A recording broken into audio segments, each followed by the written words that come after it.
Hello, ladies and gentlemen, and welcome to a very special episode of the Hardly Millennial podcast, where we are young, dumb, and full of opinions. Oh, shit. Who's that? Whose voice is that? Whose voice is that? Who's this person that... Oh, by the way, Vince is on today, too. Vince is here today. You guys, I'm very happy to have my good friends Vince and Dani on. You guys know Vince, but Dani is new. I am new. I'm not very important. That's why I wasn't on before. This is the...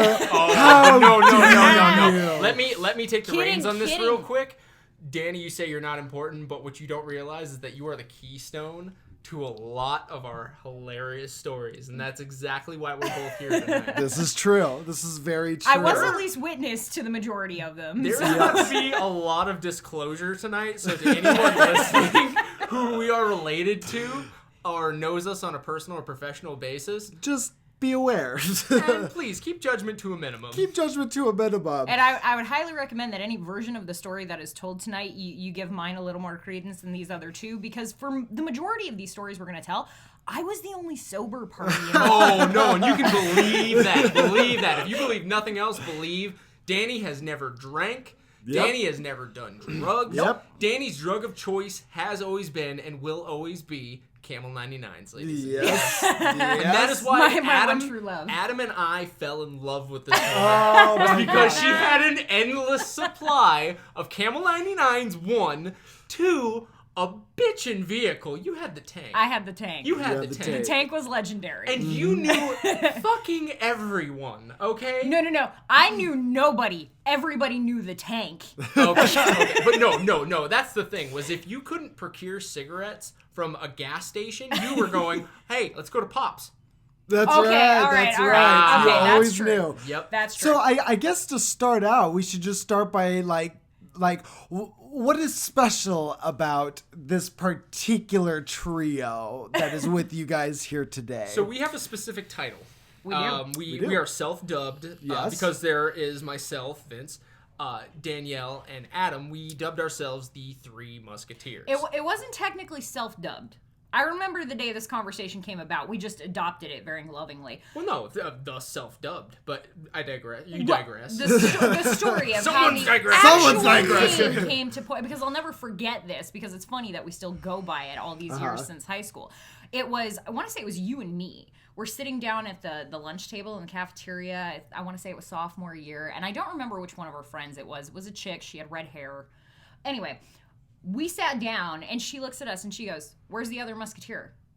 And I went, Is that how this happened? And I went, "Wait, what?" And she goes, "Adam, the third musketeer. I mean, if you two are here, he can't be far behind. You guys are like the fucking Three Musketeers. You're always together." I was like, I like that. Right. Yeah. We got to roll with that. It's very true. You know what? I honestly had zero clue how it got started. I just remember one day you guys were like, "Oh, we're the Three Musketeers." Like, we cool. Well, I remember my freshest memory of it was just we referred to the times when it was the three of us hanging out as Three Musketeers night. Yes. This is a tradition that started over a decade ago. We were just talking about this. We have been friendly, celebrating, and very tight for over a decade. Yeah, we're at a 12-year mark now. I think so what was it? 12? It was like really? What was it? 2007, I want to say. No, well, okay, yeah. No, actually, it had to have been 2007. So. Because we were both juniors, and I was a sophomore. Thus 12-year mark. Yeah, 12 years. Yeah. Damn. Goddamn. So, right? So to get started, I thought I would tell the story of like how the Three Musketeers became the Three Musketeers, right? Okay, so we actually all met and we all were taking a stage crew class. Yeah. And for those out there who may not know what stage crew is, it's just like it's the stage hands behind theaters. It's building right? the sets. It's making the stage look pretty. Like when you're not looking at the actors, everything else in the background, that's stage. It's the behind the scenes of the drama club. Yes. And we were very lovingly referred to as the techies. I was fortunate enough to not only be on the drama side, but also the stage crew side, which is how I met Adam and Dani, which I am so thankful I was. Yes. And I'll never forget the day I met Adam. Explain that, because I'm fuzzy, man. I've done a lot of things in the past 12 years. I remember the general time, but the day. I will never forget the day. Because I thought it was met. cigarettes that brought you and I together. No, okay, it was cigarette. Well, it was you and I too. Here's how Adam and I meeting went. There was a little bit of schedule confusion with our theater class.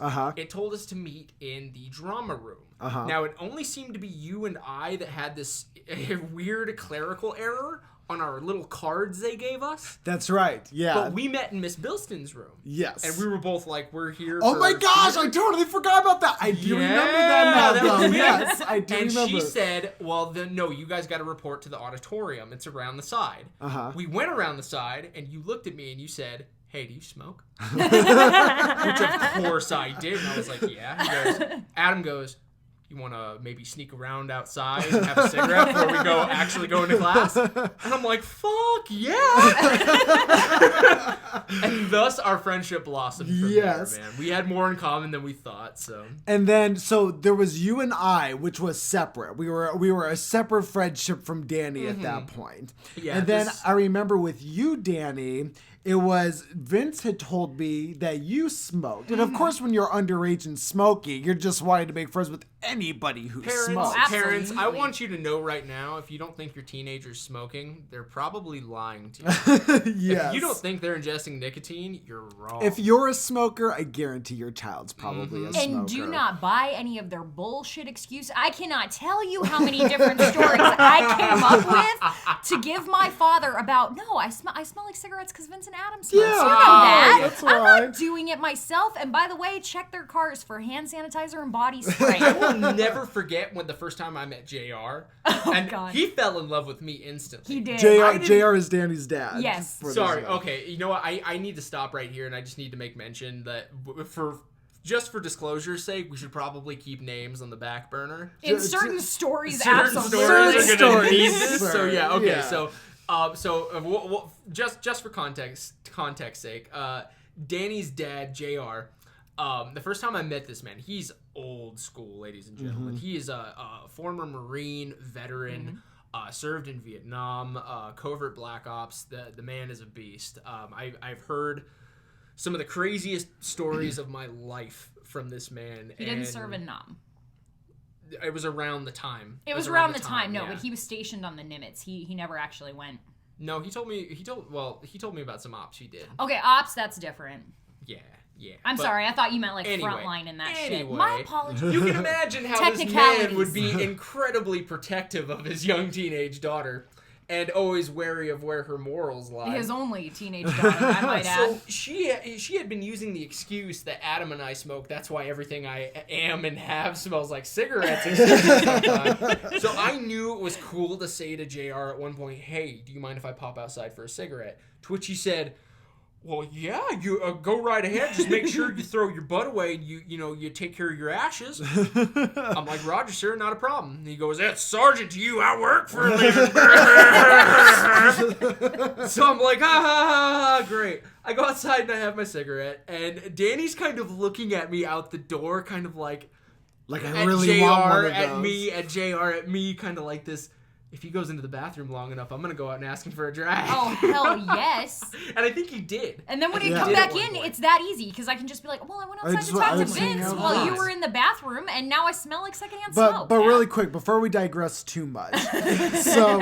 So we could do this all night. Oh, that's the plan. That's the plan. So I started to. So Vince was actually the one who told me that Dani smoked. I love how we're just telling stories how cigarettes brought us together. But nicotine binds people.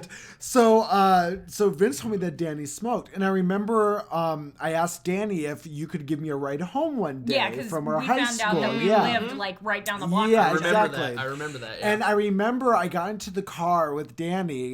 And the first thing I asked was, I was like, hey, do you smoke at all? And Dani goes, no, I don't smoke. And I was just like, oh. But inside, I was like super disappointed. I was there for that. I was sitting in the front seat. I was not going to admit to that. I didn't know this guy from shit to Shinola. Yeah. And Vince just gave you a recap of how overly protective my father was. I'm not going to risk that he's going to tell my dad. Are you fucking kidding? I remember this incident because I caught a look from Dani, and I felt the one from the back seat, and I caught a little bit of it in the rearview mirror of Adam going, he fucking lied to me. And Dani looking at me going, really? Bringing a possible narc in here?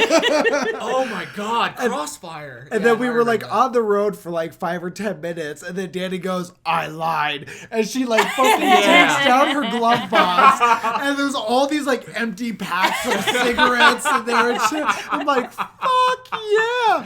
So, but anyways, well, you forget though too. You literally asked me like right when we got into the car. There's no way in hell, even if you're not a narc, and at this point I'm already a little like I'm like, okay, well Vince did bring around, and Vince is good people, but at the same time I was like, you honestly expect me to open like a pack of cigarettes right here in the fucking school parking lot where there are 1,000 parents that know my dad? Dani, are you out of your goddamn mind? Dani, how many times did you roll up and I was in the parking lot smoking?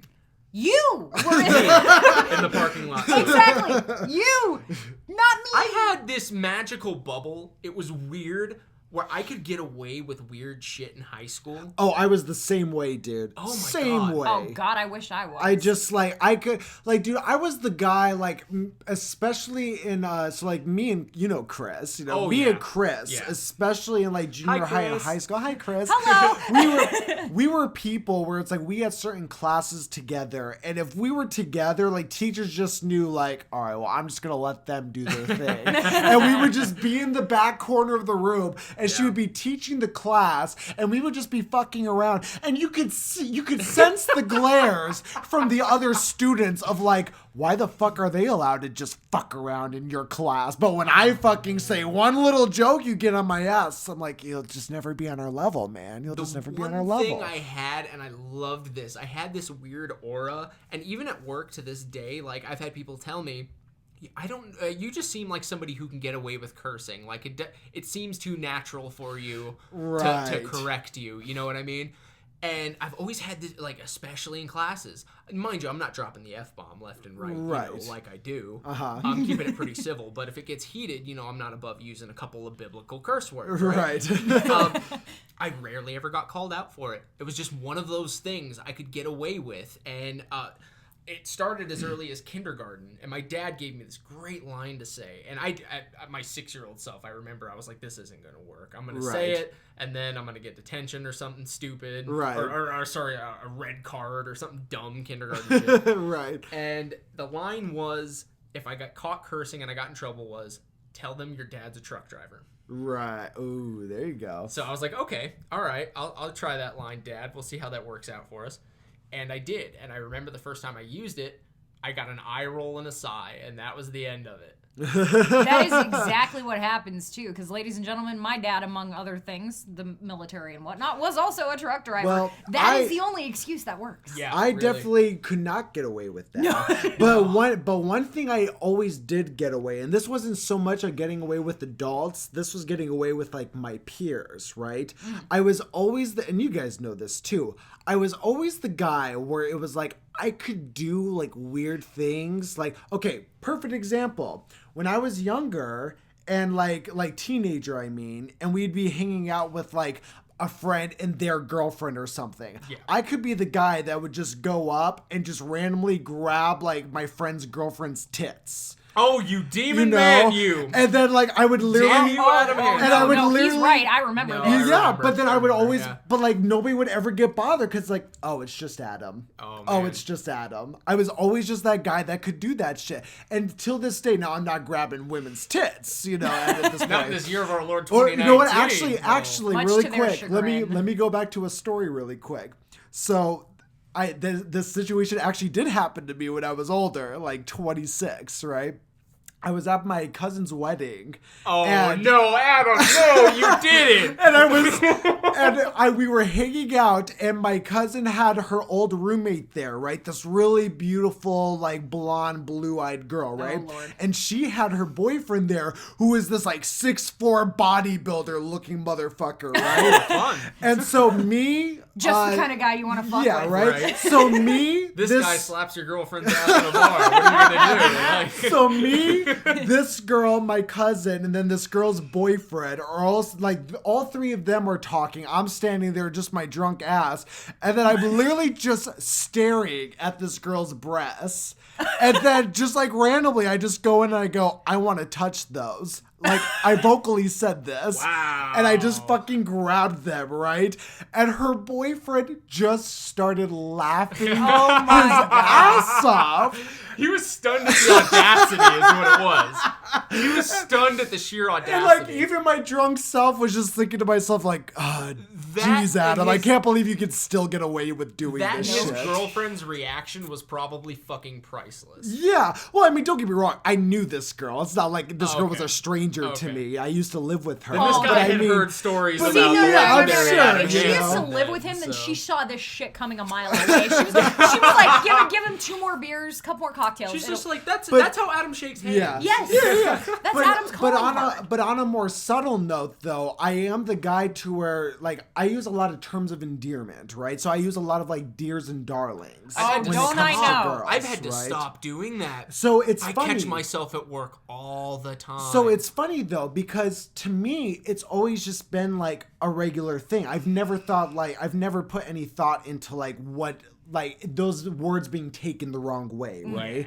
And it's only just been like recently a few people have like brought up to me like, you know, you're the only person who like can say that and not have it come off like you're trying to like hit on somebody. I have had to cut hun and darling completely out of my vernacular, bro. Really? I have had to replace it with have people just gotten like offended by it? No. I'm not trying to step on any toes though, man. And with this whole fucking PC movement going on, it's a fucking snipe hunt. So I'm just trying to cover my ass. And I'm not saying I work in a super PC environment, but however, it's one of those environments where it's very inclusive, so you never know who's listening. You know what I mean? I feel you, yeah. So, well, and I know for me, speaking from the feminine perspective here, which is not terribly feminine. Oh, the first time I saw Dani in a dress was at my wedding, and this was after knowing her for like 7 or 8 years already. True story. Yeah. True story. I have to segue then, just because you brought that up, because it was too funny. The best reaction I got at that wedding, because I was expecting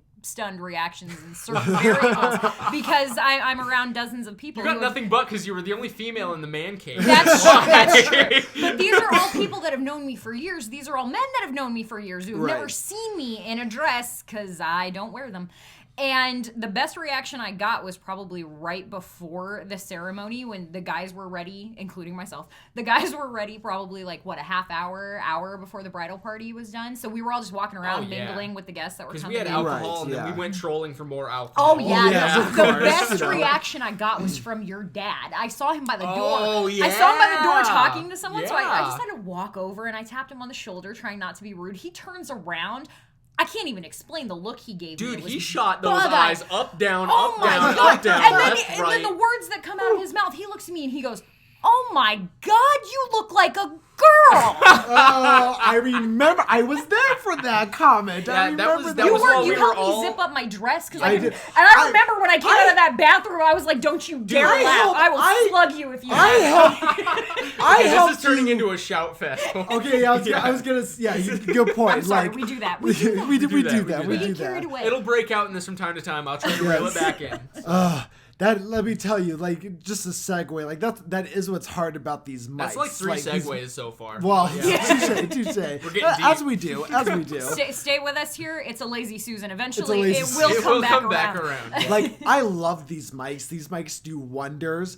But, like, recording podcasts has made me realize how important having, like, a sound engineer is on podcasts. Like, sit there and level out the sounds like that and shit. Yeah. Because, like every single time, like, I'm listening back to podcasts and, like, people are yelling and stuff, I'm like, fuck. But you don't want to tell people, like, don't get excited, you know? Yeah. So that's why, like you know, obviously you guys at home can't see, but I'm constantly, like, moving back and forth in my chair trying to, like, level the sound. Since we've been doing this, I used to just tune out the morning shows on the radio down here, but now I listen to them. I've been picking up techniques from these guys, and I've realized there is a system to being a voice on the radio. Yes, for sure. Man. So it's funny you say that. So recently, I'm still, one thing, like, even when I went to film school, right? Like, my least favorite thing to do was sound shit.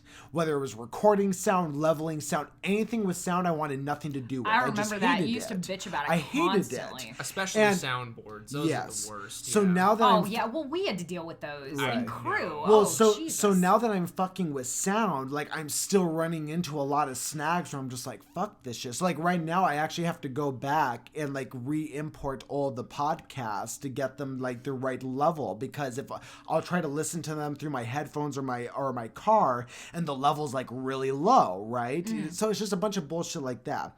But like what you were saying, Vince, about like learning like after listening to radio shows about kind of the art of doing like a podcast or like just a radio show, I've been forced to go back and listen to certain parts of like episode 1 of the Hardly Millennial podcast. I mean, we're on episode like, I think this is episode 98 at this point, right? Nice. And we should have saved this for 100. What no, 99 don't worry, I got something special for 100.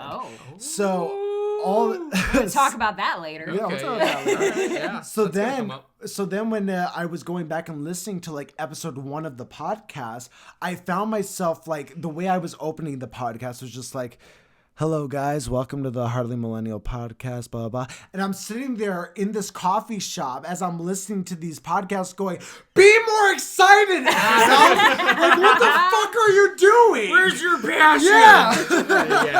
Yeah. You know, like that's been the coolest part about doing this though, is seeing just how it's evolved. Oh, dude, through the time. No, seriously. And doing this, like even if just people are out there kind of mindlessly, you know, listening to this, for us, for some of us, this is a great release, because I don't know about you guys, but I internalize as a husband and a father and an employee in a somewhat respectable company. Right. I have to watch my mouth. Now, anyone who knows me, as I usually state in every podcast, knows that I am not usually the kind of person to hold back or watch my mouth in given circumstances, but I've had to learn some restraint. Right. And that came when my daughter looked at me one day and said, fucking... and I was like, wow. Oh, that's the proudest moment as a parent right there. Oh, God. A part of me went, oh, no. But, no, I've had to dial it back quite a bit. So doing this has been an excellent release. I will say... just communication in general. I will say it has become that with me since we started doing these podcasts once a week instead of every day. Yeah, because once a week... it's fun. Throughout the week, you get stuff to talk about. Exactly. You get time to write things down. Every day, you're just grinding. Well, and that's what ended up happening. And like, you know, Matthew and I found ourselves so many times just trying to fill the hour, you know, but we were just really set on being like, we just want to be those guys that are able to do a podcast a day. Yeah. And it wasn't until we got to, I think it was like episode 93, whatever episode is called Gibberish, right? Yeah. That to one, where like, did you listen to that? I did. Yeah. We talked about it on the yeah. podcast. Yeah. And like, it was, I don't know if you listened to it, Dani. I didn't. But like, I haven't been able to listen to but all like, of them. Started strong, and then just. But like, so this was okay. so usually we always try to keep the podcast between 50 minutes and an hour. And this one we actually stopped at 45 minutes. And Dani, literally the last 5 minutes was us literally speaking gibberish. Yeah. No, literally. just we literally ran out of everything to talk about and just being like, so what does your gibberish sound like? When you're speaking gibberish, you mean the literal sense? I was going to say, like, it sounded like people were speaking in tongues. Yes. They spoke in tongues for the last few months. I was, okay, no, and now whenever I have a free moment, I'm usually painting and building Warhammer figurines because I'm a huge fucking dork. I am the biggest fucking nerd I know. I know a lot of nerds too, so that's saying something. It makes you feel any better, everyone thinks I'm a dork because I read. Like, that's my pastime. I actually still fucking read. And not on my Kindle, I mean, I have one. But no, usually it's a solid actual book. I still go to, like, half-price books, and I still have a fucking Barnes & Nobles. You know, and it's funny because people are like, wait, you read actual books? Like, it's weird enough that you read, but you read actual books? I'm listening to this podcast while painting one night, and then it just sort of dropped off at one point, and then it turned into literally like at one point I had kind of lost focus, and then what does your gibberish sound like? Yeah, exactly. Well, and at that, and I had to stop and just look over, and I'm like, oh my god, this is why it's called gibberish right now. They have lost their effing The title simply makes sense. Yes. Well, and we had already Matt and I had already discussed before that about turning the podcast into just a weekly thing. But at that point, we were just like, we just want to push to 100. We want to be able to say we did 100 podcasts in 100 days. Yeah. But after that episode, like literally after we were done with it, Matthew and I were out like in the living room talking, and I was like, I would rather us stop now and make it a weekly podcast instead of pushing for 7 more like bullshit podcasts. Well, too, and the problem you've got going with that, really, I mean, it's not a problem. Don't get me wrong, that was the wrong word to use. But when you're doing a podcast, of this style, this is very potluck. You know, we're just kind of coming in and we're talking about whatever the hell we might have heard. Well, here, and there, funny stories like what we're doing right now. And this is your first podcast, but it used to be very different. So Matthew and we used to actually, and any guest that I would have on, I know you had a specific topic. Yeah, we would. I remember. I've listened. Well, not only a topic, but we would sit there for like an hour beforehand with a notepad. Oh, okay. Going through bullet points of like, okay, we want to talk about this and this and this. But what ends up happening when you do that is it doesn't leave room to have kind of the fun that we're having now. Because you're trying to hit all the points. Well, see, and all I'm saying though is when you're doing it every day, you have to go through it systematically in that sense. Now, you gotta give yourself a little bit of leeway. Yes. Like if we only end up hitting 2 bullet points because we take too many detours off the main topic, well then the other bullet points will be stories for another day. Right. But really, like it's impossible to not do that unless you have a podcast because it's fixated in your mind. Yeah, unless it is solely a podcast that's dedicated to news and current events. Exactly. What the hell are you going to talk about every day? Adam, what's up? I've just realized something. Oh, God. What did you realize, Vince? We didn't include Dani on a ritual of ours that we do every time we do a podcast. This is a ritual you stopped doing some time ago. Oh, that's so. It's ladies and gentlemen. So, I want to get you a little behind the scenes tonight. So really quick before you tell them though, you guys, this could be scary. Yes, but it's not that. So, like, that is Matthew's thing, right? Okay. So, it's not that I don't like doing it. It's just if Matthew's not on the podcast, I always forget to do it, is what ends up happening. I personally fucking love it. It's right up my alley. Go for it. Totally Tell her, All right. tell her what No, it we're is. going to do it. Okay, we're going to do it right here, right now. Okay. You might want to move a little away. You got to cue me in on what's going on. Adam, picture Adam, his finger hovering above the start button, ready to hit record. Looks me dead in the eye and goes, this is just a little thing we do before we start the podcast. Now you're going to say it with me 3 times, and then I'm going to start the podcast. And I'm like, okay. And he goes, you're going to say, eat what you kill. 3 times, yep. And I was like, fuck yes. So 3 times, let's do it. Ready? 1, 2, 3. Eat what you kill. Eat what you kill. Eat what you kill. The podcast has begun. The podcast begins. Now it's official. Yeah. Now it's official. The last 20 minutes was gibberish. Pretend you heard nothing for the last several minutes. Ladies and gentlemen, welcome to a very special episode of the Hardly Millennial. Stop it, Adam. Just stop if it's feeling redundant at this point, it's not just you. like she said earlier, lazy Susan. Yes. Lazy Susan. Speaking of, by the way, because we're back to PC culture for just a second, so I can finish my we're point of it. full circle. That happens. We told you it works. We'll announce it every time it happens. Yes. If we don't, well, comment we below. literally will not forget. It's just a question of which one of us is going to bring it up. Yes. But no, back to that. I remember actually your phase of Dear and Darling, and I remember Dear. Oh, that's still a thing. I know. I'm still in that phase. Dear never really got me, and to be quite honest, I think the only reason for that is just because it's such an old and common term of endearment. Well, that's what I always that felt a lot too. of the That's time, why I never thought anything women of it. just think of it as very common for that. I do remember though. I vividly recall the first time you called me darling, and I want to say I can't remember if you were here or if you were living in California at the time, but we were on the phone. Have I been doing that for years? Yes. Is that like a thing I've been doing for and years now? Like I said, I remember that because that struck me. I was like, why are you calling me darling? I mean, I don't have a problem with it, but is something changed here that I'm not aware of, Adam? Because the last I knew... I literally have no clue how it started either.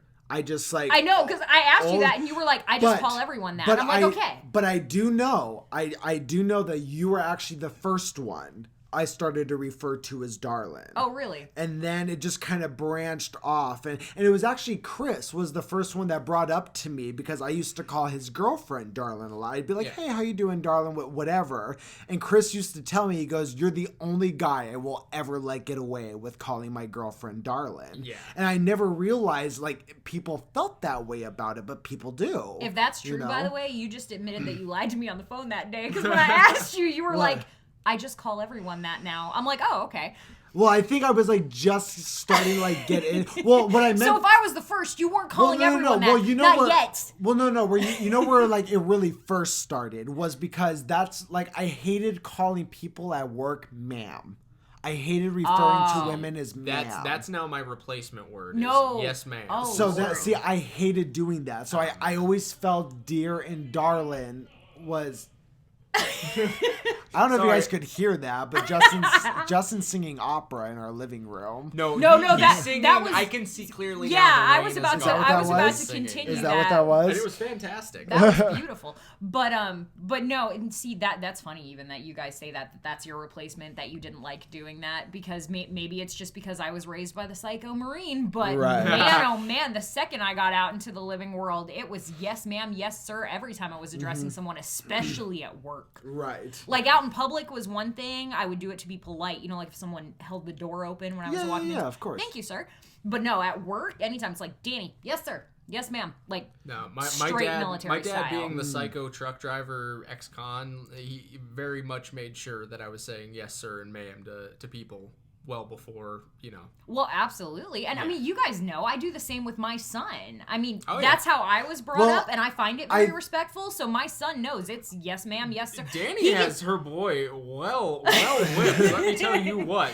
Talk about a well-behaved young man. Yes.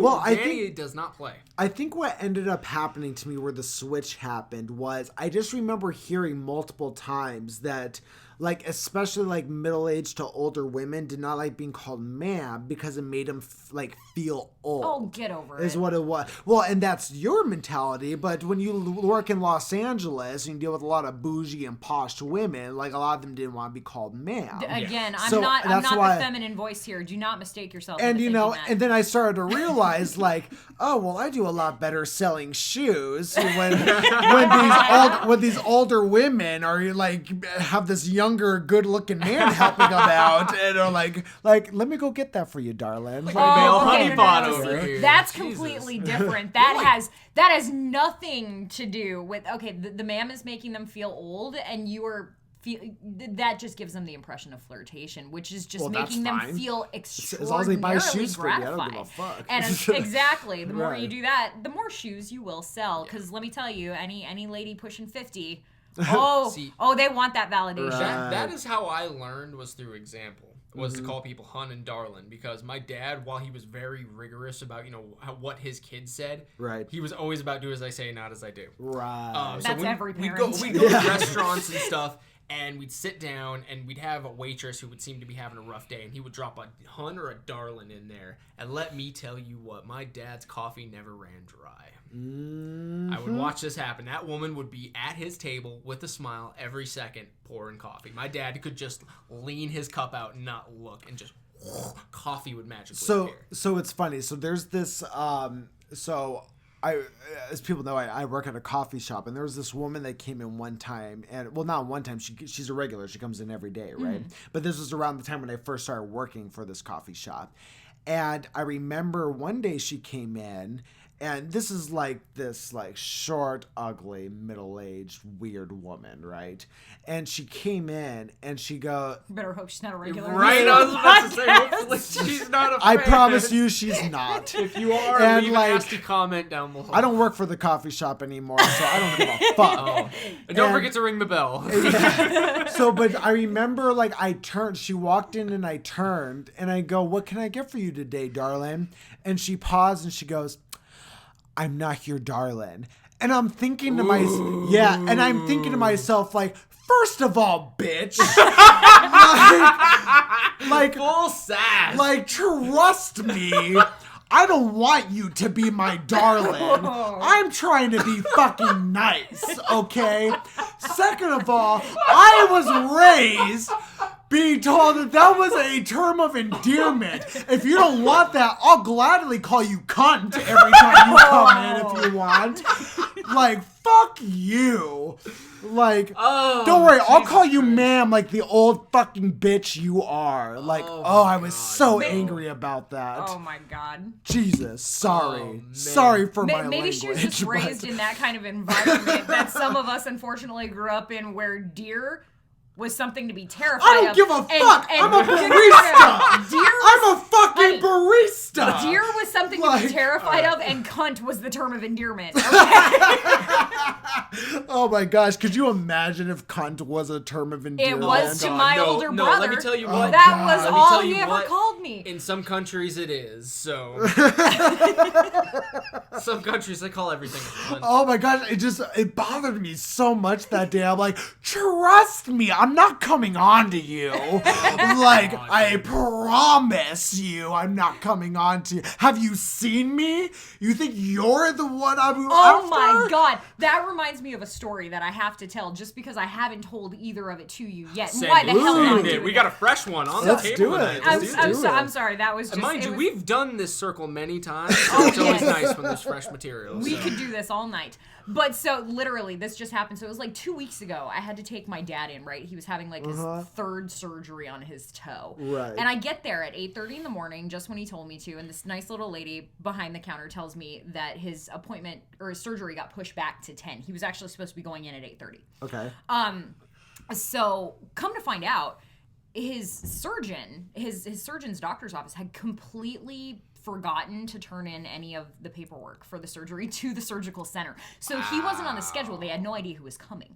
Right. But the surgeon already has the room time scheduled. So they're trying to cram all this in. So I get back there, and he's got a nurse and the anesthesiologist just running circles around him, trying to get him prepped and ready to get him back to the OR as fast as they can when the doctor's ready. And two, because the anesthesiologist had another procedure he had to go to. Right. So you're just running around. I went back there, I gave him a hug, and I sat down next to him, and we're just sitting there talking, and the nurse and anesthesiologist are running around. Then the nurse stops, and he's like, all right, we're going to make sure we got everything taken care of here. Name, date of birth, just starts rattling off the list of shit they have to check on the little band and whatnot to get him back into the surgical room. And then he stops, apparently just noticing that I was sitting there, and goes, and this would be the significant other? Oh, shit. And my dad goes, no, that's my daughter. And the anesthesiologist goes, well, that's significant. And I went, that's significant. Wow. No.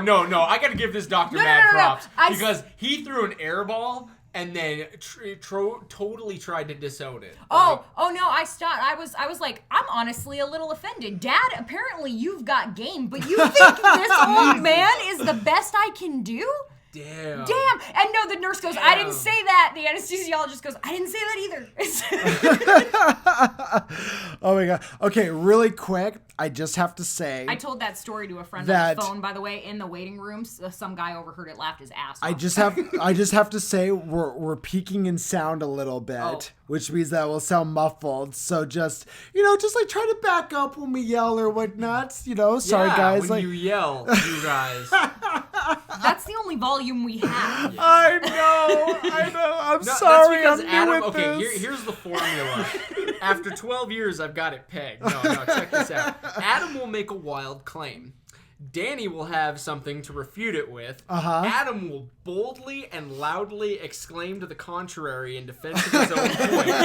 Dani will refute at the same volume, at the same decibel level, and it goes back and forth like this for about 45 seconds. Yes. And then Vince laughs. It's very much like a tennis match. Like, who's grunting louder seriously, at the end? It's like Adam, Dani, 30 love. Like, it's insane, dude. Well, really quick, I have to pee, so I'll be right back. Pee Do break. what you guys gotta do. I see how it is. You can't just use a water bottle like an American. Not in my bedroom. It's your bedroom. I know what I smell like.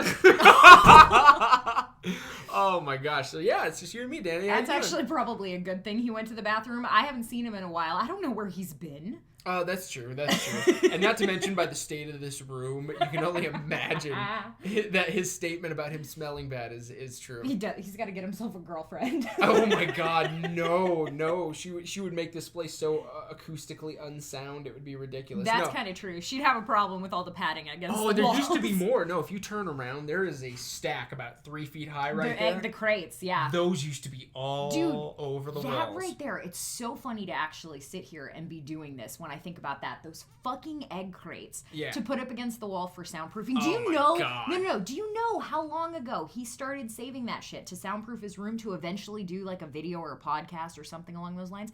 When he was living at my house, 6 years ago. Okay, I was just about to say for the listeners, that was quite a while ago. So okay, it wasn't actually 6. Wyatt was just turned 4, so it was 4 or 5 years ago, give or take. Okay. Give or take. But still, that's how long ago it was. And then, too, did you guys ever actually tell anybody during the course of this podcast that this concept was actually conceived right in my backyard? I mean, what it is now is completely evolved. I think we've covered it on a basic level. Me and friends, we always talked about doing a podcast or something like that. Well, no, we talked about once. By the way, I'm back, guys. We talked. FYI, for anyone who didn't recognize the voice. So speaking of porches, that should be the first subject that we really cover is the porch stories.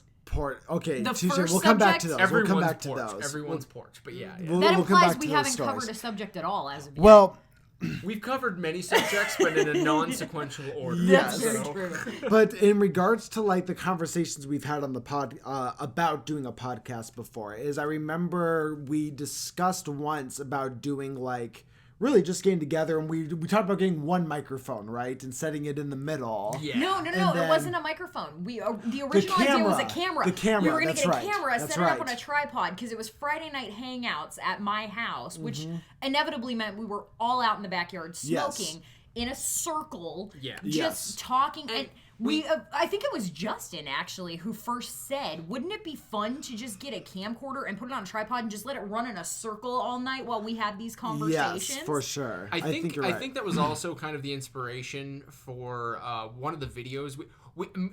Me, Adam, and Dani, back in our teen years, we were quite the little filmmakers. Oh, shit. We made some short films. You wouldn't believe it. No, we made short skits, which turned into trailers. I was gonna say, which eventually turned into full-fledged scripts somewhere that Adam is writing right now. Somewhere out there on YouTube land. So because you brought that up, I actually did want to touch on that. So we actually came up with we all came up with a story. And then we decided to do a mock trailer of this story that we came up with. I don't even remember it being a story. It was a story. So it started as a porch conversation, and it was a story we full-fledged and made a fake trailer. No, I remember the fake trailer, but if I recalled correctly, and I could be wrong, but again, I'm the only one who didn't invite. You had to dodge a truck. Oh my God! No! I tried to hit you with the tank. Hang on. Hold on. Let's start from the beginning. Let's keep people on track. If I recall correctly, what it was. Like most of our days started out on the porch. We were all just sitting there smoking, talking. And I remember you just saying, why don't we just get out my fucking video camera and start shooting some random ass shit? And we ended up doing these very dramatic dialogues. I think you're right. And that inspired, when we got these dramatic dialogues, that eventually inspired a fight scene. Yeah. Yes. Between you two. And then that inspired me trying to hit you with the tank. Yes. Which I think I did, actually. No. That was the beautiful thing. You didn't hit me with the tank. I thought I clipped your foot. We filmed I was driving the tank. Yeah. Oh, that's right. You were filming that. You were filming. We filmed an action sequence, so we'll call it, for this mock trailer that we did, where I did all my own stunts. This action scene, FYI, was filmed in a Target parking lot. No, it was not. It was filmed in El Pollo Loco parking lot over by Harkins Theater, which is right next to a Target. It's across the highway, but regardless, anyway, it's a good distance, actually. If you're walking, it's a ways. But anyway, El Pollo Loco parking lot. The scene is I'm supposed to jump out of the way of Dani's, it was a Bronco, yes? No, it was a Chevy S10 It's a Blazer. Chevy S10 Blazer that we dubbed the tank. SUV, not a pickup truck, big SUV. tan beast of a vehicle. Yeah. But anyway, so this vehicle was supposed to drive at me, and Adam at first was like, yeah, man, I'll just stop it or something. We'll edit, like, some footage of me driving and you jumping. And I'm like, No. No. We're doing this one fucking take. I'm dodging a car. And you're like, fuck yeah. You're like, yeah, let's fucking do it. And I'm like, yeah, let's fucking do it. And Danny's like, this is not a good idea. I was like, literally, I had like the camcorder in one hand and my cell phone in the other with 911 prep just in case, because I was like, oh, this isn't gonna go well. And I did. My I was like, fat ass at jumped the out of the least, way, we're dude. breaking a bone. Like, there's no way we get out of this without injuries. Well, we did. I was like, all right. I even told Vince man. beforehand. I was like, all right, dude, I'm literally just gonna go straight for you. Yep, And you were yep. like, all right. And Yep. you did. You jumped out of the way. I remember too, he kept telling you, it was like, the only thing, don't veer toward me, just go I was straight. like, just keep if going. you go straight, I can get out of the way, don't veer. Trust me to move out of the way. Yeah, you didn't. It was great. Oh yeah. god, But, I remember watching that too. It was like closer, closer. God. Vince, There move. had to have been Vince, 3 move. feet. It had Son to of have a been 3 bitch, will feet. you please? It had to have been at least 3 feet. It But was, what it was I- close enough to make my heart skip. Yes. I'll tell you. What I loved We're about about this. to commit manslaughter. I with my had truck. lost sight of the grill of the Bronco before I moved, so that So- was at least 3 feet. What I do love about this particular night we had, and why, regardless of whatever happens to like us in the future, like why you guys will always hold a special place in my heart, you know, and like especially because of this night, is because like I have like like the little story that we came up because of that trailer that we hashed out, I have developed over like 12 years now. yeah. And it's been like, it's one of those like I don't thing's been fermenting. yeah, well, it's like Yeah. I don't necessarily plan on being maybe plan's the wrong word, but it's like I don't like suspect me being like this big famous like Spielberg like director You don't at have this delusions point. of grandeur. Exactly. But I have been working on this script for 12 years.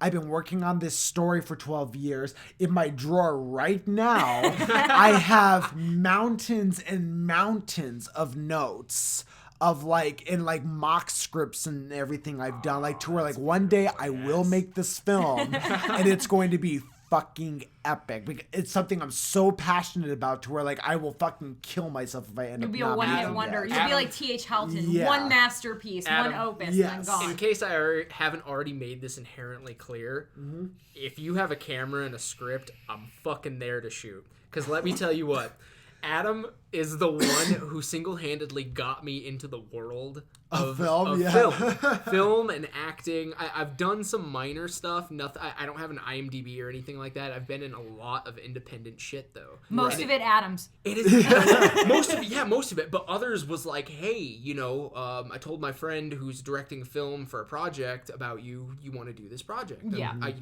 be like, fuck yeah. I don't need to see a script. Fucking, you know. Yeah, put me in there. Yeah. And let me just say too, I might add, when he says that he has worked with Adam on film shit, Adam does not fuck around when it comes to any of his film shit. You could probably be a professional at this point, given the grueling. God, I remember those I've done a fucking lot. skits that we had to do for one of your film projects. Yes. And yeah, your yeah. mom was watching Wyatt. He was still a baby at the time. Yeah. And your mom was watching Wyatt. And oh my God, we were up until like 2 o'clock in the morning. I was at your Yes. house at like 5 p.m. We were up until 2 o'clock in the morning. All because this asshole and the cinematographer couldn't agree on the correct lighting for the scene we were supposed to be doing. Check this out. So, one of the times that Adam told a friend who needed somebody for a film they were doing, it was Day Tripper, I believe it was. At the Day Tripper. Yeah. I remember So- that.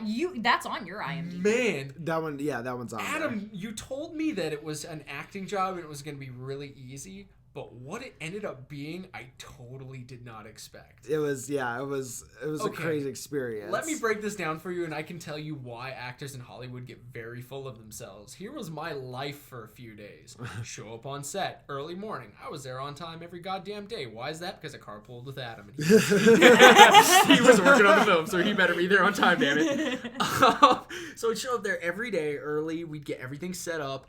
I was an actor, so my job was hit the crafts table and sit in the hot tub. Yes. That was my job until I was fucking needed. Like, yeah. It was great. I'm sitting in this veritable mansion. Like, I'm trailer trash, like, at this point. Right. I am a trailer trash scumbag. Like, what am I doing in this place? Like, that song, I've mentioned it before, comes to mind. The, what if one day you wake up in a beautiful house? Oh, yes. And that song's going, and the days go by, and the water's flowing.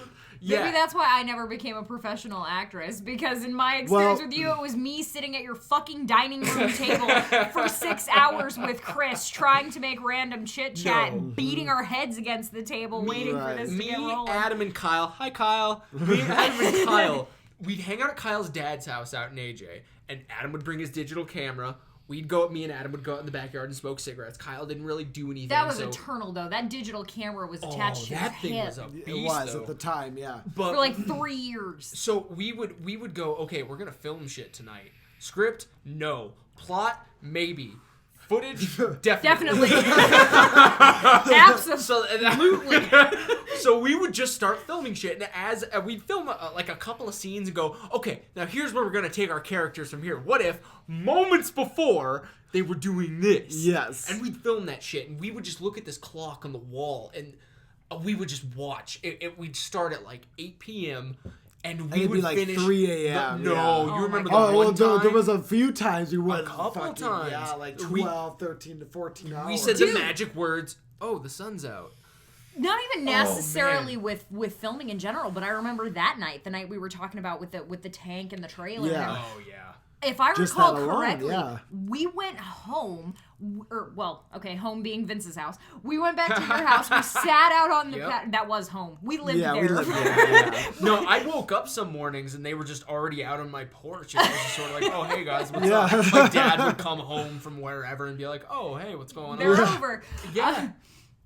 But yeah, I remember just going back to the house after we got done filming all of that shit. Actually, I think we hit the roller coaster first.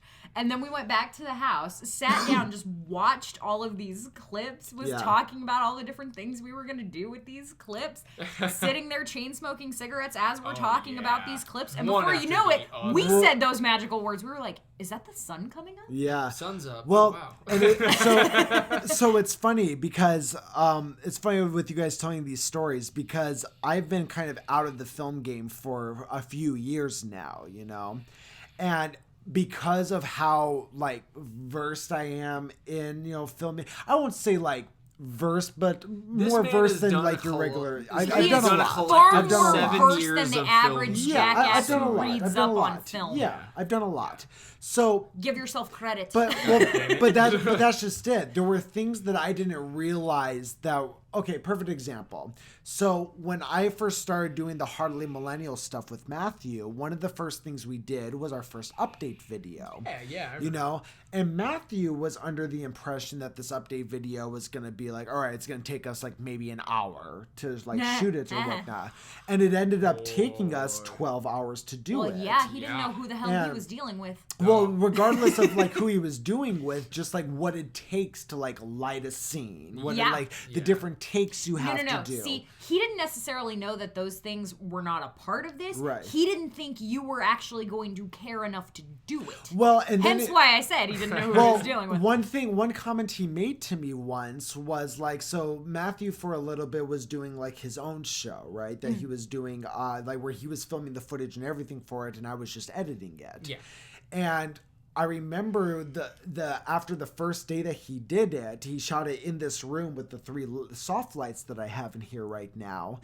And he was telling me, he goes, I ended up having more respect for you with like doing the lighting and stuff because it would take you like 10 minutes and you would have the lights set up to where I kept having to fiddle with them for like 2 hours to get like the right lighting set up. And there were like little moments like that where I really didn't realize how much I retained of like the film shit, or like how in depth or like how not obvious it is to your average person who like doesn't do that kind of shit at all. Like I said, because to me it's just very obvious with. shit, you know.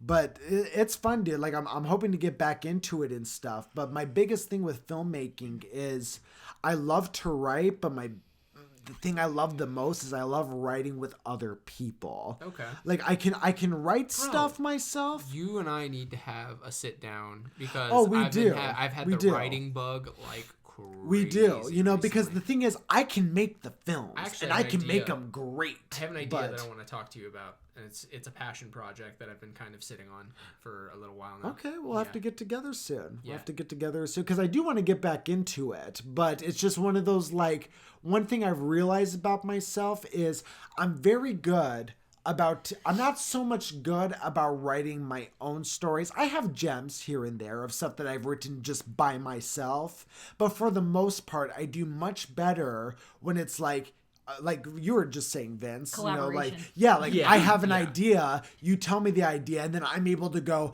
okay, here's how we take that idea and here's how we make it 10 times better. See, and I'm down to get in on this too, because I might add, in all the times that we have had these collaborative sessions, so to speak, it is usually you two who are masterminding the script and me just sitting here listening, or story, whatever, you know, it happens to be. And then all of a sudden I will just pop up with a random ass thought that I had about something they were saying. And I don't know exactly how it happens or why. It might just be why we're such good friends. But these two will go, that is a great fucking idea. Why didn't I think of that? Whenever Danny interjected on our brainstorming sessions, it was always with some stroke of lightning. Yeah. Mm-hmm. I never said much, but yeah. Yeah. No, and that's what I was trying to, that's what the point I was trying to get at, though, is like, if you're writing something by yourself, it's one thing if you have your full heart, your full soul into it. But if you want to make it great and if you want to make it perfect, you have to have other eyes on it. Yes. Well, and vice versa too, like where I'm able to take other people's ideas and really expand on it and make it better. The same thing happens the other way around, where like I'll have these base ideas and then I'll run it by Vince, and then Vince will go, okay, here's how we make that and expand on it. Yeah. See, I think I'm really good at dialing the two of you back too, because I think so. I'm far less of a performer or a writer and much more of a critiquer.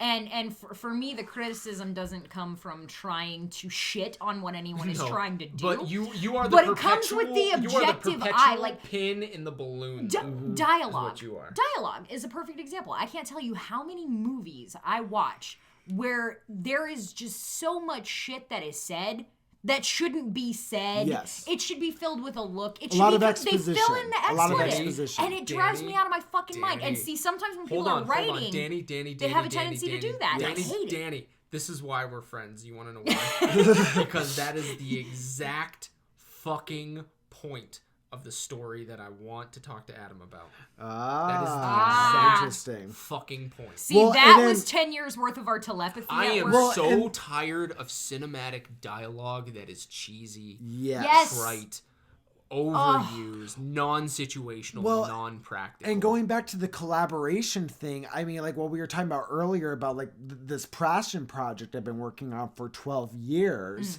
you know, it's like I needed the brainstorming shit that we had at the beginning. Yeah. And once I had that foundation, we did a lot of brainstorming on this one. But I was able to expand from it from there. Yeah. But the problem is sometimes I have issues with just the foundation. And I even remember that because I remember when you were working in California at the time, and shit, you might have even been out in the desert at the time. Adam, and we would have conversations over the phone about it. Yes. Like I was asking you, like, where is it going? What have you done? And then I was throwing in ideas. Yeah.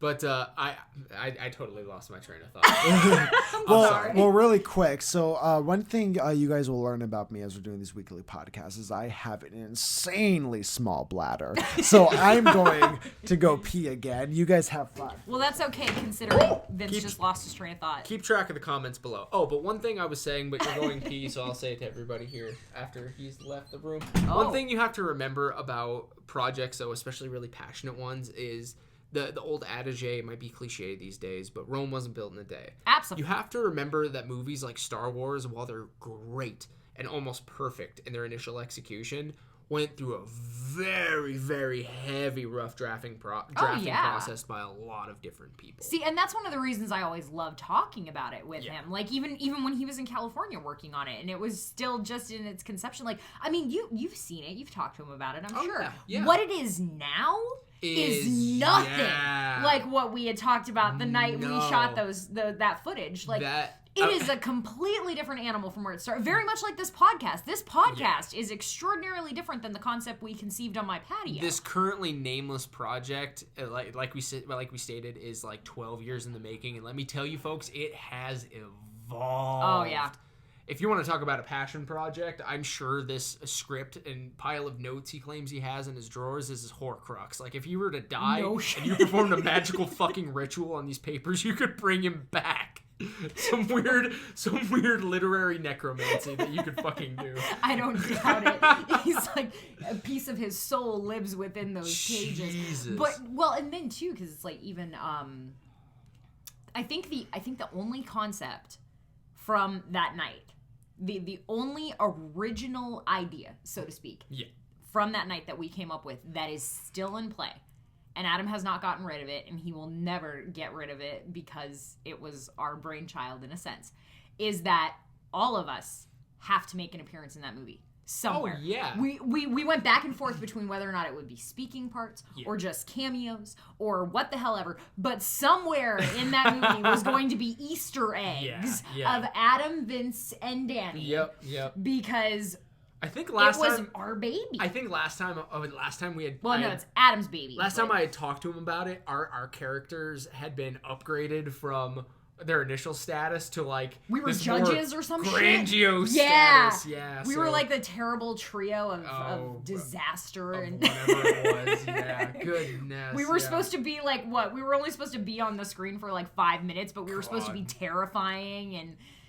God, and it started off as such a simple story. It did too. Yeah. Do you remember the initial story? I think I do. So, man gets out of prison. Yes. And his sister, it's his one of the sister, classic, sisters with I the wrong guy. was the sister, because I was the only girl there. The wrong guy is a bad man, and he's a guy that got the other dude sent to jail. A drug dealer or some shit, It was one of those, but boy. And you gotta take his ass out to save baby sister. Yeah, I remember that. But no, it has evolved since the Passion Project. We've been just over here, like, What are we talking about? Talking about your project. Didn't we debate its initial conception? I even remember we specifically debated like whether or not there should be any sex scenes or if it should just be like implied that we were together. Oh, there's.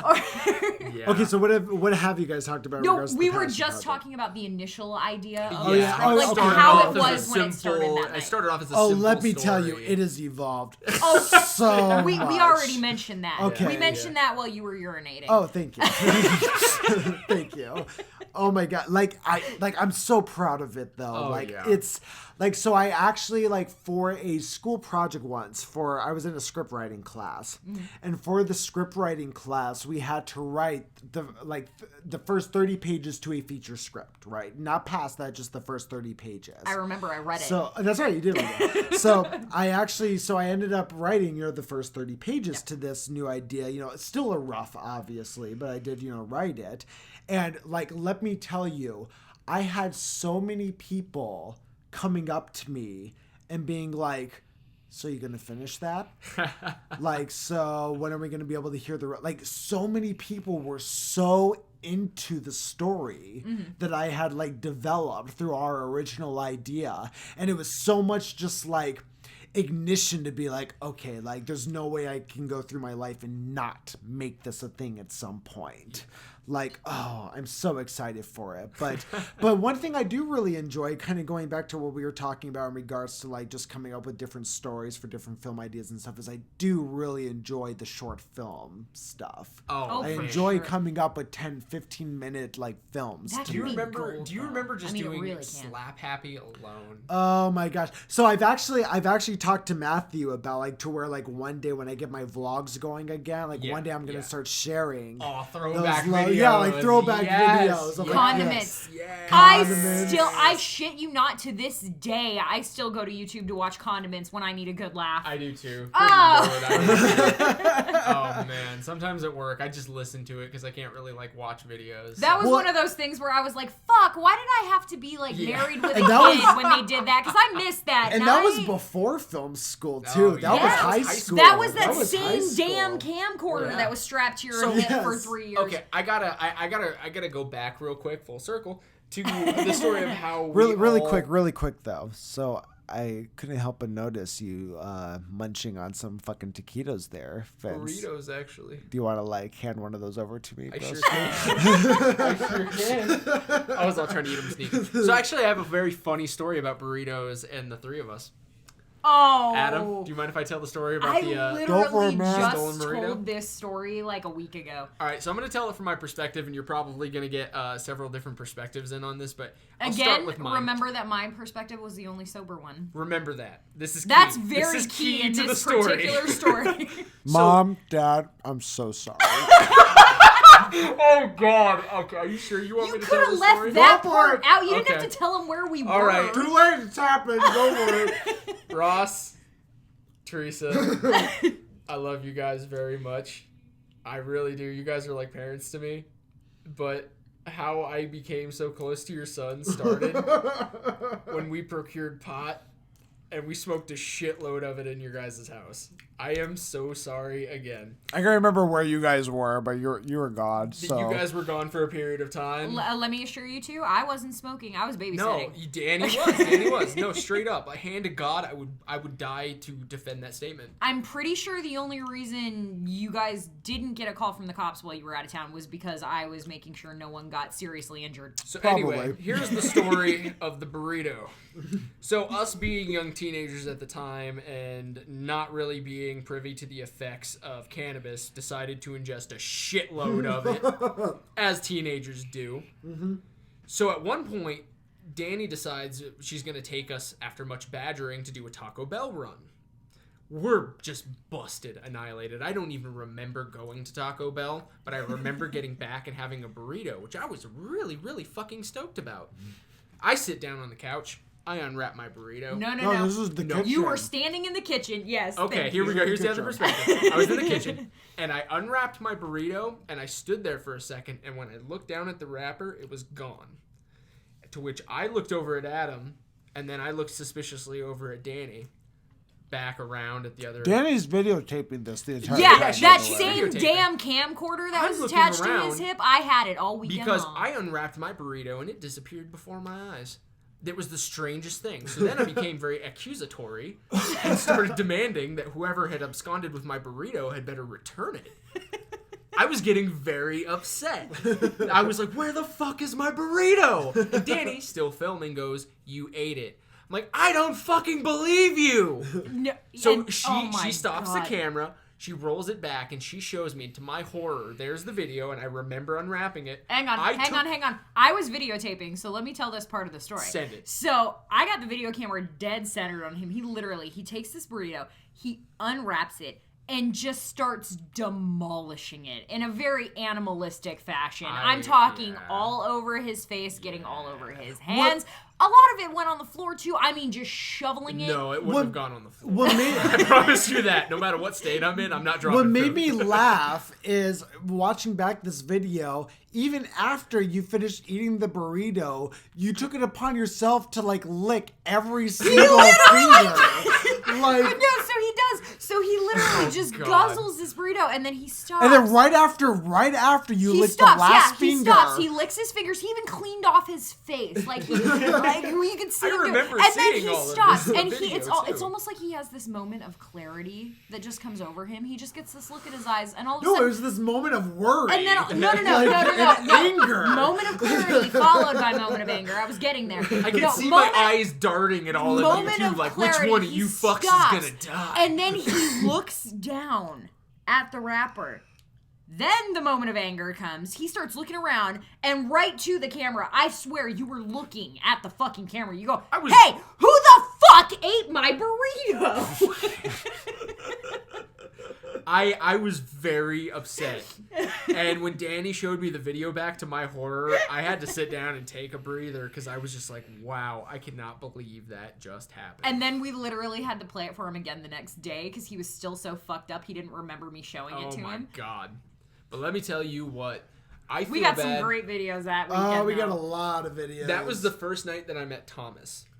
Oh, that's right. That was the first and night mind you, Thomas was like 13, 12 at the time. Like yeah. He was very a young young man. and impressionable, and we were not the best examples. Well, so it was funny. No, we were not. So Thomas has told me this story after the fact, where I remember. So at the time, Vince, you were a very big man, very overweight, very big, yes. And I remember Thomas had told me after the fact. He goes, when I first came home and I saw like Vince, he goes, I was like scared because I mean he was young, you know, and he was just like, I don't know what because you always carried a knife on you at that point too. I was such a mall ninja. Yeah, I used to always carry this like 9-inch blade on my belt. You definitely looked like an intimidating guy. Yeah.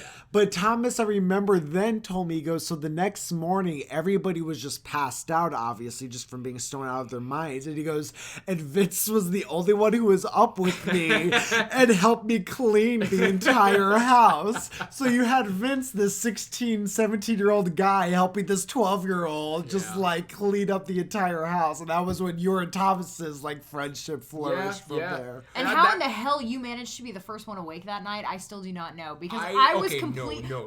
Oh, this is a thing. That was meditation night though. Remember? Because eventually everyone had passed out. It was like 10:30, 11. No, it was probably way later than that. But yeah, remember me? We were the only two ones awake. That's right, yeah, you were in your parents' room. Yep. We were the only ones. He kept coming in. Yes. Okay, we'll get to that. We'll get to that. So we were the only ones still awake, and we start having this deep philosophical conversation. Oh, we covered some corners. Oh, yeah, we did. But it really centered on meditation. Mm-hmm. And we both started actually like stopping and practicing mindful meditation. Yeah. And at random intervals of I still do. Dude, it was a long-ass conversation, dude. It was like 3-4 hours we talked about this.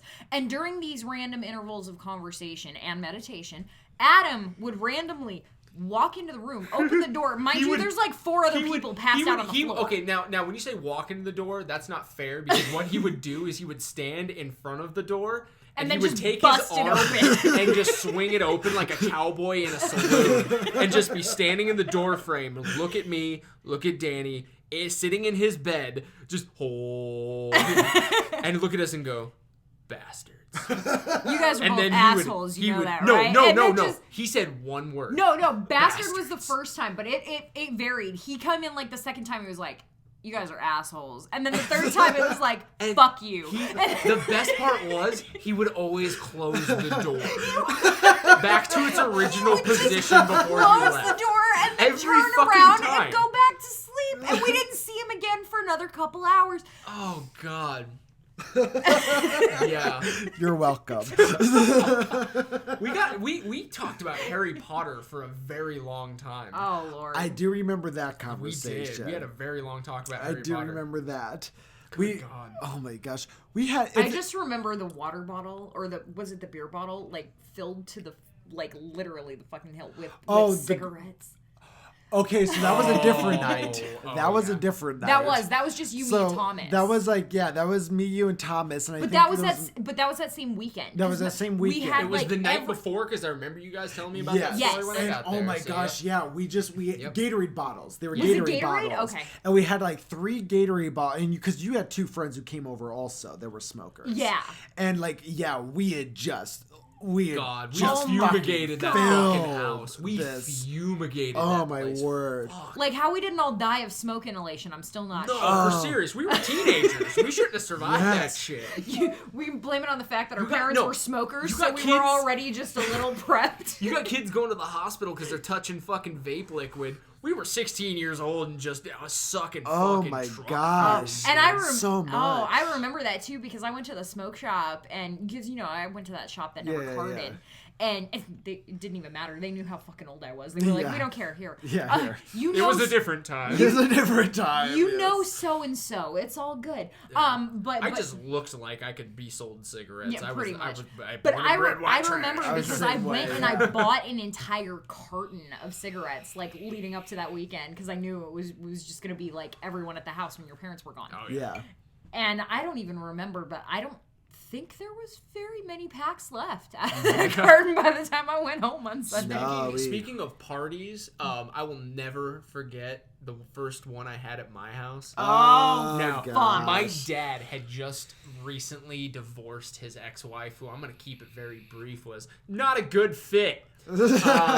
She was a raging bitch. I met the woman like twice, and I wanted to fucking thankfully pummel her. never met her. Anywho, he had finally gotten rid of her. She had moved out of the house and taken her ilk with her.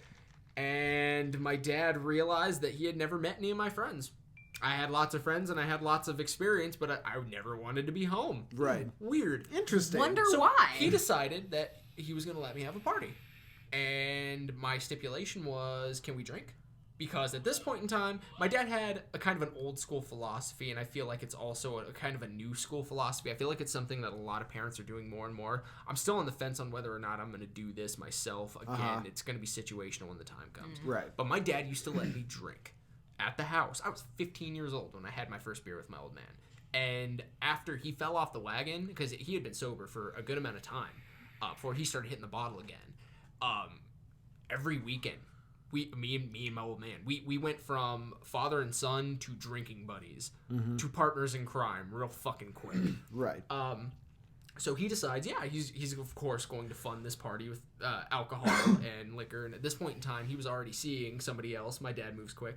But no, he's married to a wonderful woman right now. And absolutely. I love She's a fucking gem. She is a saint. She is a doll. Yeah.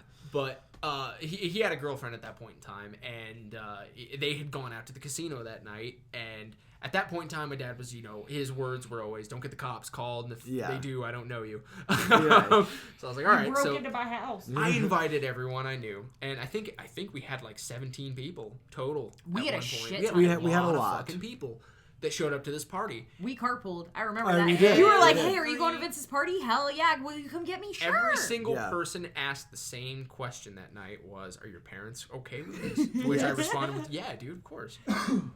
I have a sketchy reputation. So everyone shows up. We're all out on the back porch. A good amount of the party is out on this big round table that we had on our back porch, which led out onto a golf course here in Mesa. Yes. So you could walk 20 feet across my backyard, step over a 2-foot high wall, and escape if you needed to. Yes. So everyone's I remember we got a really good look at that wall. Nobody had met my dad yet, at least not enough to know the man. So my dad comes home because I heard the front door open and close. I had sat on that back porch enough doing enough sketchy stuff to know when my dad came home, there was a certain cadence to the way he opened and closed the door. Right. So I'm like, oh, my dad's home. So we're smoking, and I kind of take a look back, and him and Tammy, his girlfriend, are walking through the house, and I kind of take a hit of my cigarette. I'm like, oh, that's weird. They're home already? Like, I was like, oh, they're back from the casino. Okay. So I take another hit, and I'm like, okay. So I'm chilling, and about this time, I hear my dad, like, talk to somebody inside. It was sort of a muffled tone, so I'm like, oh, he's fucking around in there. He's scaring my friends. All right, this should be good.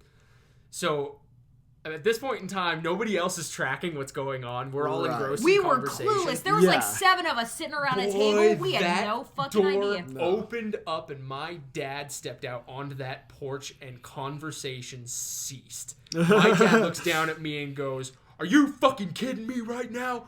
I go out for one night, and you decide to have a party? I go with it." My dad's just fucking leveling. Meanwhile, Danny and I are looking at each other like, so we're gonna like both telepathy was in work. Dude. I'm looking at Adam. Adam's looking at the fence. I'm looking at the fence. And we are hatching a silent plan. I heard 11 buttholes clenched and about 22 sets of legs ready to bolt. And I go with it. I start grabbing beer cans and throwing them in the nearest garbage can. I'm like, shit, I'm sorry, Dad. And he's like, yeah, you done screwed up. And he's looking around at everybody. I'm like, I'm so sorry. I'll clean up. Man, I thought you were going to be home earlier. Or later. And he looks at everybody, and I look at him, and he kind of looks at me, and he goes, I'm just fucking with you guys. And it took a second. It took a second. There was definitely a couple seconds silence. You all looked at me, and then you looked at him, and I smiled, and then you guys were like, and they start, they start laughing, and I swear to God, the collective sigh from everyone at that table was louder than their fucking laughing. The first thing I did was I turned to Danny and I was like, give me a fucking cigarette. I was like... That made my dad laugh. Because let me tell you, Vince may have had a lot of friends asking him, like, hey, is your dad cool with this? But I asked Vince this a lot. Yeah. Because my dad would have turned my fucking balls into a coin purse if he had fucking found out that I was doing this. Dude, your dad would have he'd have beat you so hard your kids would come out. Yes, see, exactly. And I got lucky in that sense a little bit, because I'm sure, like, had it gotten to the point where, you know, your dad had started collecting names and phone numbers, my dad probably would have been pissed. But at the same time, I was at a party with Adam and Vince, and that was the only explanation that was needed when I was in high school. So that Any fucking time I went out, if I was going out with anyone else, it was like, call me at this time. Make sure you're home by this time. Text me every 2 fucking minutes to let me know that you're safe. Oh my God. If I said I was going out with Adam and Vince, he left me alone the entire fucking night. There were so many times where I would come home and my parents would ask me, so what did you do tonight? And I would tell them just some of the most outlandish, obnoxious stories that would make my dad just be like, what the fuck? And then they would ask. Wonderful, loving parents. And then, but then there were some situations where I didn't have to lie. It was just like we just did obnoxious shit. Whether we were like, what were you doing? Vandalizing cars? Yeah. Oh, okay. And then all of a sudden it'd be like, oh, I was with Vince and Dan. They'd be like, oh, okay. Like they wouldn't even ask. Like it's like, oh, that's what was happening. Let me get into it real quick. I'm gonna get a little personal, Adam, if you don't mind. Go for it. I'm gonna tell you a little bit about Adam's mom, because she is a very wonderful lady. This woman, at the drop of a dime, picked me up after a very rough heartbreak. And I'm sitting in the back of the car, and I'm beside myself. And she picked me up in a parking lot at 10 p.m. and was consoling me and gave me a cigarette. Yes. I was blown the fuck up. I'm like, you're my mom now. Like, I attached to you. You're now mine. You're mine. Oh my gosh, it's true though. Your mom was the only person to throw me a graduation party. That's right. I remember that. Yeah. So I remember crying too, like thinking like how sweet that was, because frankly, I didn't like. I didn't think that she. Well, we'll go back and like tell, because it wasn't like your typical graduation. No, it wasn't. No. Okay, so it was 2008. The economy got fucked very quickly in 2008. You're going broad. You're like, it was the year 2008. No, well, the economy was in turmoil. There's a need At this for point that. in time, we were at the height of the Iraq-Afghanistan war. Fucking Christ, Danny. Scale it down a little. Clarification was needed for the sake of this story. So I'm a senior in high school in 2008. Logical starting point. Thank you. Fuck off. 2008 point is still needed. I'm a senior in high school in 2008. And I'm like, a few months away from graduation. Yeah. And the economy tanks. And my dad, like 1,001 people, but far more than 1,001 people, got laid off. So I had worked out something with my dad, loved him to death, terrible, absolutely fucking terrible about saving money. We had no nest egg. He gets laid off, and we're looking like 2 weeks down the road, bills are due that aren't going to get paid. So my boss at the time, I was working a part-time job for a small medical clinic. I asked her if they would hire me on full-time if I dropped out of school and just got my GED, because I was only a few months away from graduation, and what's the damn difference? I can go to college with the scholarship or the GED. It doesn't matter. Just as long as I can go to college, I don't give a shit. My family needs me to step up and help right now. Right. Yeah. So they agreed to let me do it. 2 weeks after I dropped out, I had my GED as promised to absolutely everybody. Yes. And not only did I have it, but we were all very excited, because I remember my goal was to not just meet expectations, but to excel the recommended score on all 5 tests. I only failed at that at 1, and I was like, 2 fucking points under it or something? I specifically remember making the joke that Dani would graduate before all of us. And she did. And I did. And she did. But no, we just didn't think it would be that way. I remember it was really funny. It was the night before my final test. I was going in for my very final test the next day, and I'd passed, the previous 4 with flying colors. And you just randomly called me or texted me and was like, hey, do you want to come hang out at my house for a bit? And I was like, sure, why the hell not? I drive over to his house like any other night. I get a text message on the way that says, hey, we're all out back, so just feel free to walk in when you get here. I'm like, okay. So I walk in. I hear nothing. It's dead silent in this house. I'm like, they must literally be out back. They got to be in the pool or something. I start walking down the hall. As soon as I hit the area where the living room and the dining room and the kitchen all connect, all of a sudden I hear, surprise! Yeah. There's you and a dozen other people and your mom. She bought me a fucking graduation Yeah, it was all my mom's cake idea too. and said congratulations. I was like, oh my God, I was in fucking tears. Because I loved your mom. But I never really, I don't remember spending a ton of time with her or really talking to her a lot. So just the fact that, she just had that thought to do that for me, I remember it being, just so sweet and so touching. And people don't do random shit like that for me. So it was just so wonderful. It's nice when you get it. Yeah. It was absolutely wonderful. And I'll never forget it till the day I die. One commonality with all of my friends, funny enough that I'm actually just now realizing, is nobody really had a mom. That was a commonality amongst my friends. Yeah, I'm not sure why it happened that way, but that's just how it happened.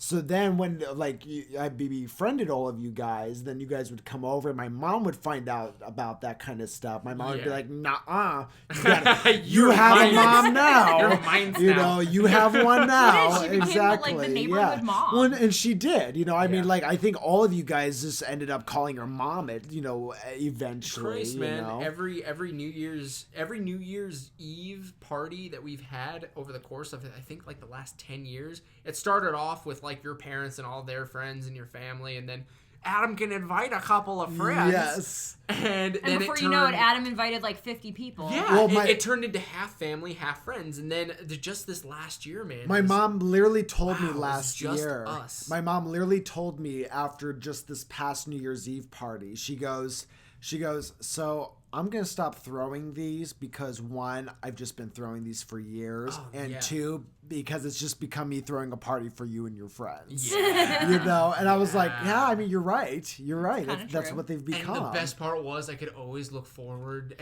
And this to some people might be a bad thing, but to me, I like knowing what the food's going to be. Yeah. Oh, and every year was always the cheese and little deli meat tray. Oh, absolutely. Always the meatballs. I always knew when the vodka or the tequila veggie was tray coming. with the ranch veggie dip. tray. There's always a routine for it, for yes. sure. Yes. There was always pool to be had. Your dad was going to talk shit to somebody. I fucking loved it, man. And now we've decided that Vince and I will be switching off pretty much every year to throw these parties. I was about to start setting my watch to when Ross was going to go, hey, give me a beer! To the newest face he saw there. That's true. That was always his introduction. Every time there was a new face, I'd be like, hey, this is my friend John Joe. You haven't met him before. You go, John Joe? Why haven't you given me a beer yet? Oh, God. And then you'd grab me and you go, I like this kid. God. And then that was it. Adding back to the sweetness of your mother, especially, but particularly your parents, of course. I remember I started going to those as soon as you came back from California, I think the first year. And I remember Wyatt was 2, 3. And I remember your mom was always like, no, of course you can bring Wyatt. Don't worry about getting a babysitter. Well, my mom, bring just your son. so many and other she mothers, would just have loves children. all those little toys for him to play with and all those little confetti poppers and stuff like that for him. She was constantly is he okay? Does he need anything? Can I play with him? My mom was always about making sure everyone was involved in some way, but shape, I'm or just form. saying, I absolutely love that as a mom, because I was a young mom in comparison to all the rest of our friends that now have kids. Yeah. I was the first of us to do so. So to not have to be segregated from everyone my age and everyone doing what everyone wanted to do. Exactly. Because of my son, like to have her be like, no, absolutely he's included. Just again, just touches my heart. Like, way to go, Mom. Yeah. No, they were good times, dude. They were, I just like we were talking about this podcast and watching it evolve.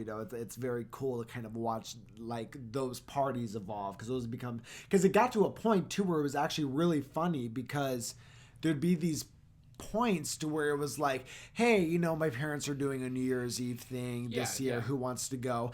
And then it slowly turned into like, so we're doing New Year's at your house, right? Literally, everyone would text you like a week before. Yeah, because for the past few years, my mom's actually been like, this is the last time I'm going to do it. This is the last time I'm going to do it. But the reason why she kept going on with it was because I'd have like Vince or you or Kyle text me and being like, so New Year's Eve at your house again this year, right? Or at your parents' house again this year, right? Oh, so then you have to ask.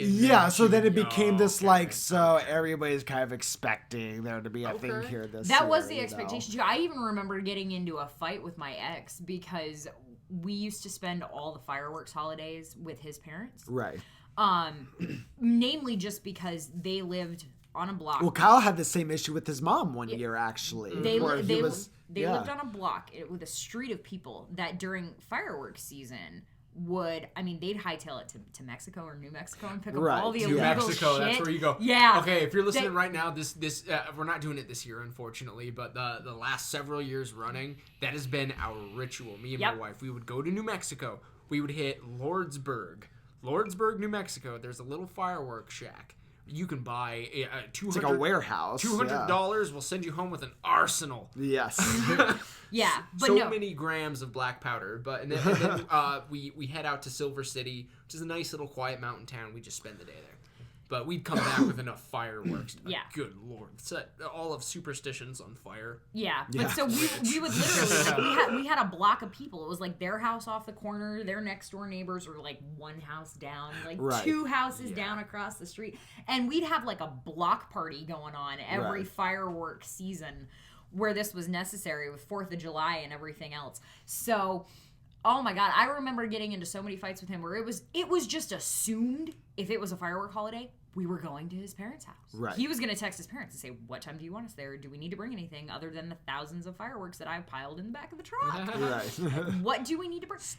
I remember having arguments with him where like, no, New Year's Eve, we're going to Adam's house. We spend every other firework holiday with your parents. And that's fine. I love your parents. They're great. And we have a lot of fun. But God damn it. I need some variety in my life. Well, and like I said, it was a couple years ago, I think now, where Kyle had that issue where his mom was like, I want you to come over here for New Year's Eve, you know? Yeah. And Kyle was having the argument with his own mom of like, that's fine and everything that you want to do something this year for New Year's Eve, but it's literally tradition to go do this on New Year's Eve. So sorry, but, and he ended up doing both, but he was like, I have to go make an appearance at, Adam's mom's house. Yeah. Like, you got to at least let me go for an hour or two. Yeah, exactly. Like, come on. I can't literally just skip out completely. But like it was this last year where like a couple weeks afterwards, my mom did sit me down, was like, so I know I've said this, for a few years now, but like really, like we're actually dropping the ball. We're done now. Like you're passing the torch on now to the next generation. I was going to say, frankly, we're all much older now than we were when these parties originated. God, we should be responsible enough to manage. At this point, to start making them. She's smart to say, you know what? You're old enough. I can give this to you now. With all three of us living in houses, that's easily feasible. Well, and it's really cool that it even got started in the first place, because I can already tell this is going to be one of those things to where, like, even if life separates us for whatever reason, whether it's career or whatnot, there's always going to be like, all right, New Year's Eve, we all travel back to Arizona or to wherever the party is at that point. Of course, the Armageddon. You guys know my house is the rendezvous. Yes, exactly. I live in an area of the desert that is nice enough to where I can do lots of illegal shit and probably not get the cops called on me. We actually had a conversation. I can't remember.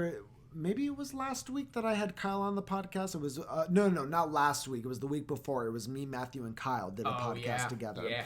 Did you happen to listen to that one? I listened to it for a little bit. I was listening to it on my lunch break. So we actually talked about if there was an Armageddon situation we even like me and Kyle even said we were like arguing with Matthew about this of like, well, yeah, if there's like an Armageddon kind of situation, the first place we go is Vince's house, of course. Absolutely. Like even I have said that, and I do not have nearly as many firearms or ammunition, but I'm like loaded that would up. be my first point. But if cars didn't work and shit like that, it's like, okay, well, the first place I go is Vince's. But I'm loaded up the wazoo with the food supply, and people ask me, like, what would you... Well, hell yeah, water and food, come on. People ask me, like, what would you ever do? Like, oh my god, the zombie apocalypse actually broke out. I'm like, I grab all my ammo, my food storage, load it in the car, and go to Vince's house. Yes. Yep. Vince's is the rendezvous. And it's so funny, it's like an unspoken agreement. We just all know, like everyone Vince's just house. knows. I'm flattered. It's safest location. Well, because he's former military, like, the second he bought it, you know, it was like strategic relocation. It's not former military. Vince has always been the person where, like, anytime we walk into a room that nobody's been at before,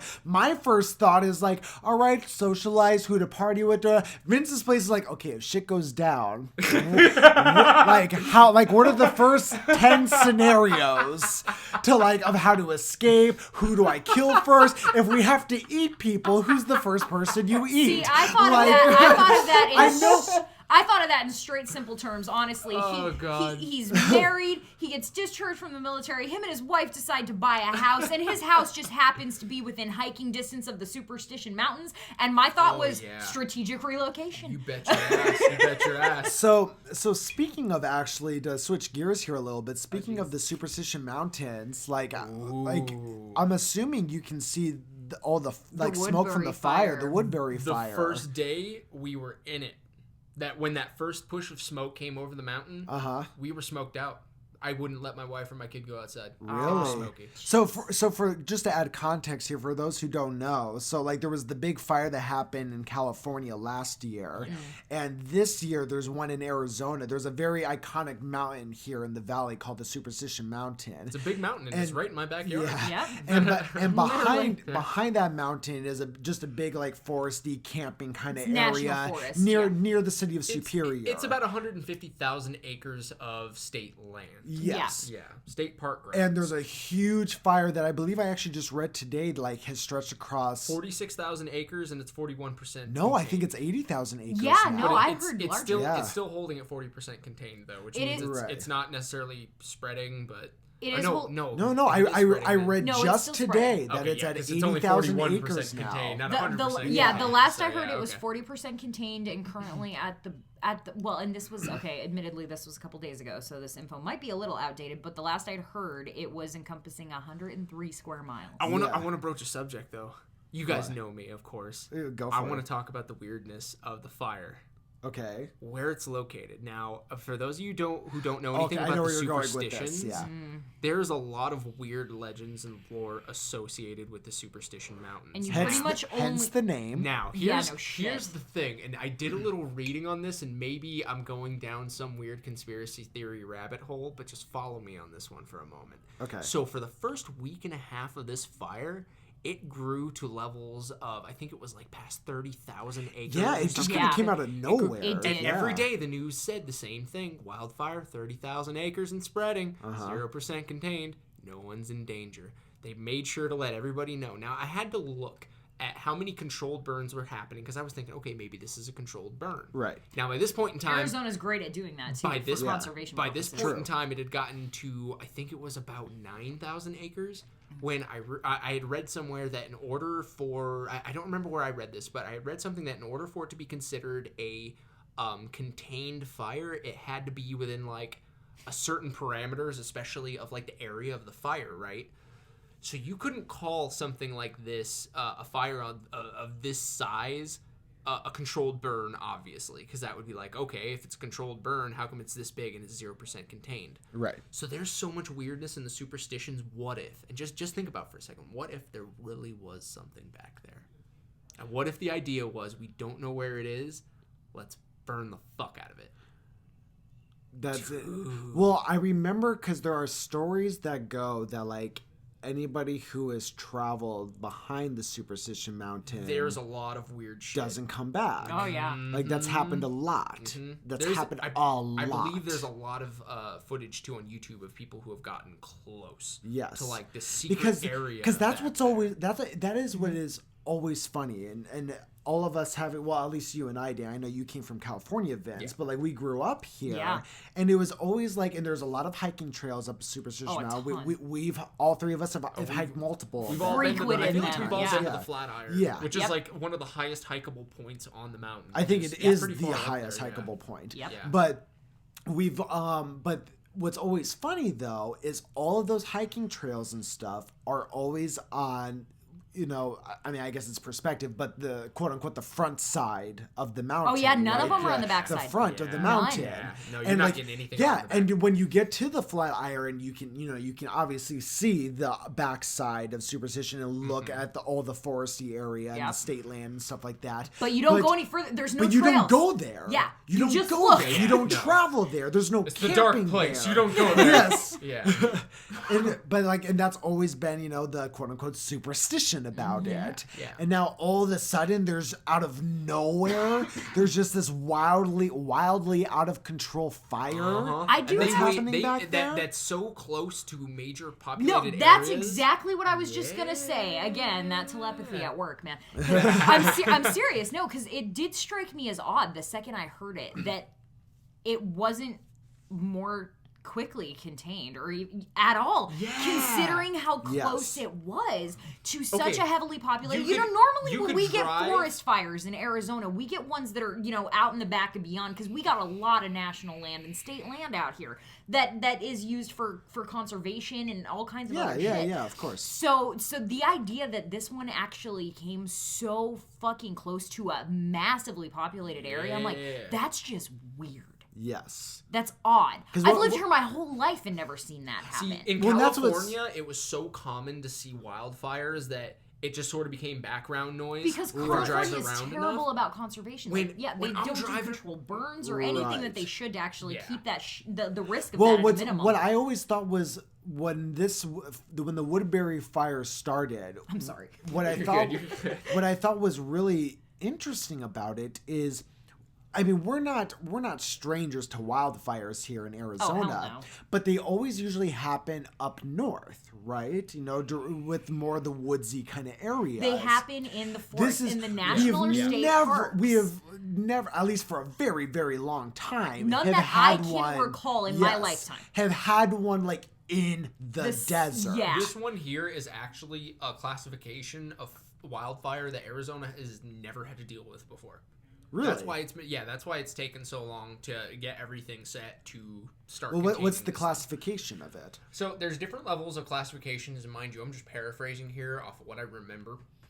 This is, I believe, like a class 4 wildfire, which means it is. How many classes are there? 5? I think like 4 or 5, something like that. I think it's a smaller scale. But this is like I said, this is a scale of fire that Arizona is not equipped to deal with. Right. Like, we can deal with a certain acreage of wildfire, but when it was spreading as quickly as it was, we had no way to really logically contain it aside from this this fire retardant foam that they could drop in the desert, but they didn't want to use it first because it can harm the desert. Now, I don't know too much about this foam that makes fire go away, but I'll tell you this much. You know what fucks up a desert? Fire. So now they're claiming they have it 41% contained. That's good. I know in some towns up in the mountains, some of the Miami. We have a Miami right here in Arizona. By the way, I think they're starting to get evac'd because of the smoke levels. Well, and Roosevelt Lake has already been evacuated. I was gonna say, I don't know about Miami. The last city that I heard that was like really in danger was Superior. That was the one that's like they're currently. It's got to be pushing close to Goldfield too at this point. You would think. It's actually surprisingly close to Goldfield. However, it's upwind. The fire is blowing upwind. Okay, so it's going the other way. Yep. So you're actually lucky that you have the mountain there. I can see the smoke pouring over the mountains, and it looks like a fucking dragon lives back Oh my there, god, no! It looks like Mount I'm Doom driving now. home every day, and it was funny because for the first couple days I was hearing about it, but to be honest, I couldn't really see it, and it was literally like 2-3 days, maybe 4 after it came, and all of a sudden I'm driving home, and I'm on the 202, which going east is a direct shot to that mountain. It's right in front of you, and there are plumes of smoke just coming off of it. Well, and that's what's funny. So like where we live here, in buttfuck Egypt over here, we there's out in the back of beyond. But there's one freeway that goes in and out of town, and you can see the Superstition Mountain is basically just like what's the word I'm looking for? Like it's a plateau. Not a plateau, but it's like. You can see it, but it's not. Silhouette. It's a silhouette. Yeah, it's just like, it looks like a purple silhouette. Yeah. Like it's that far away. You only know what it is if you know what it is. Yeah, but it constantly just looks like there's a storm coming in from it. It's like, that's what it'll always, it's like a storm that never moves. It looks like one of the monsoon storms. It looks like where Smaug like fucking exists in Lord of the Rings. I feel like I live in Pompeii right now. It's not raining ash on us yet. That's actually why I brought it up, because I wanted to ask, given how fucking close you. I mean, you're literally at the base of it. You're literally at the base of the mountain. Like I said, it was the worst the first couple of days. We haven't really been touched by the smoke much. Luckily, the wind's been moving everything upwind of us. Gotcha. But Goldfield, I guess it's close enough. Yeah, really. It's close enough to where, Goldfield's not looking too good at the moment, unless they get it more contained and it doesn't spread so much. But another thing that struck me as strange was how they were claiming this happened. They were saying it was a man-made fire, but it wasn't intentional. They said, well, it's been a very dry year. No, it fucking hasn't. I think it's been one of the wettest years out here in recent history. Truly. Well, truly. It has. Yeah, the winter rains actually broke a lot of records this year. Well, and I remember May alone, the month of May alone, they were saying was like the cold, like for Arizona standards. Was the coldest. Make no mistake, it was not cold. Yeah. But it was the coolest. Long enough for anything under 65, and I'm bundled. I'm bundled right up. But it was the coolest May, like recorded, I think in in Arizona history. I remember it being shocking. I was over at Vince. I was over at Vince's dad's house for Memorial Day. He was throwing a Memorial Day pool party like he does every year, and of course I'm there. My son loves the water. And it was almost too cold to get in the pool. And I'm like, wait, when in my entire lifetime has it been too cold in fucking Arizona? There were days in May that I was still wearing like a sweater, like a light jacket. And I'm like, on in the car. Now, mind you, here in Arizona, we wear light jackets when it's like 70 degrees. No, check it out. Yeah, this is very relative. Yes, very we are a warm people. Here's the standard winter gear. Basketball shorts. Hoodie. Yes. Because guess what? When it hits about 11 o'clock a.m., you're going to take the fucking hoodie off because it's going to be too damn hot to wear it. Pretty much. But in the morning, you're turning that heat on in that car. Yep. Christmas some years was no bullshit. You'd walk outside and it was 75 degrees and then a cloud in the sky. It's like, this is Christmas. Merry Christmas, everyone. Right. Yeah. No, absolutely. That climate change life, right? I find it funny too. Oh. No. We do not have time to go there. We've got an InfoWars listener here. Oh, fuck off. Actually, you know what? I am. I absolutely am an InfoWars listener. I admit it. Speaking of Alex Jones, he recently, in the past month, he did another podcast with Joe Rogan that I listened to. It was like this 5-hour long fucking podcast. Lord. And let me tell you, one of the most entertaining fucking podcasts. I love Alex Jones simply for the entertainment value of it. For sure.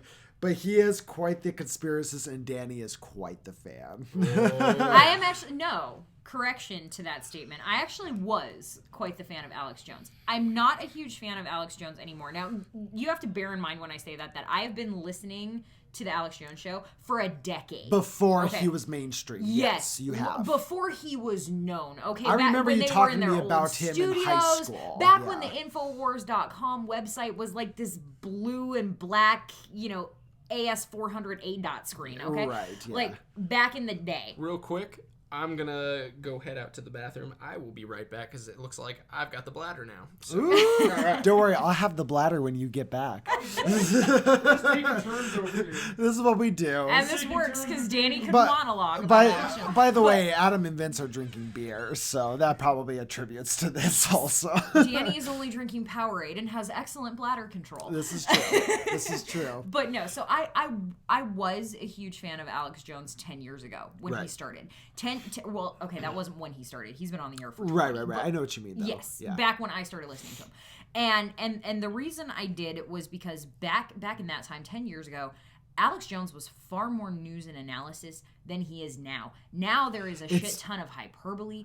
There is. I was gonna say, like, because I remember even before, even like after high school, right? You know, because I mean, what you're talking about is like high school. I even remember like when I was living with you, just I think what was it, 5 years ago now? Yeah. And we would talk about Alex Jones and InfoWars. It was still very much reporting on the news. It was just much more from a conservative standpoint. Absolutely. Whereas like nowadays, it's all just conspiracy. At least Alex Jones is like parts. See, and that's what it is. Yeah, because what has happened too, and unfortunately, and I hate to see it because like I kind of miss how Alex Jones was 10 years ago. It was news, it was reporting, and it was analysis. Now you could agree or disagree with that analysis because it was Alex's individual analysis. Yes. But regardless of whether you agreed or disagreed, at the very least, he laid out his points for why he believed what he believed, and you know, and that's where he went with it. Yes. Now it's not even just so much conspiracy. It's two things that drive me absolutely fucking crazy about listening to it in comparison to listening to it 10 years ago. Is that one, it is a shit ton of him talking about himself and all the shit that is being said about him. I frankly do not care. You have got to understand. Anyone who listens to you knows that what they're saying is bullshit. Or I should say anyone who's listened to you for 10 years like I have knows what they're saying is bullshit. Right. Anyone who hasn't isn't gonna fucking believe you when you go on the air and rage like a fucking lunatic. Yes. And that's the other thing I don't like about it. I frankly do not like... I don't like his demeanor anymore. You know, 10 years ago, he would still. I mean, he's kind of known for the freak outfits. That's what he does. Right. But like, that's all it is. That's all it is. That's all it is. And that drives me crazy because you know what? It is him ranting and raving and screaming. You know what gets lost in that scenario that I don't get to hear anymore that I miss and I love? The news. The analysis. Oh, the analysis. Yeah. It's honestly, it is the analysis, and that's one of the reasons why, even though I really don't enjoy listening to it like I used to, I will probably still continue to listen to it till the day that I die. Because if you have to give Alex Jones credit in exactly one area, it is this: when he does actually stop ranting and raving, when he does actually start looking at the news and the situations and talking about this, 9 times out of 10, his analysis is later proven right. Well, and that's why I think he's become more of the conspiracy guy, because just as you said, say what you will about Alex Jones, I would say, I think a safe percentage to say is about 70% of these quote-unquote conspiracies that he rants on about do end up being true to some extent. Yeah, they're not conspiracy theories. Yeah. He is talking about actual conspiracies. I mean, I'm sorry, a conspiracy theory only remains a theory until you have some kind of evidence or proof. I mean, even in this, like the recent podcast I listened to when he was on Joe Rogan's podcast again, you know, welcome back, Vince.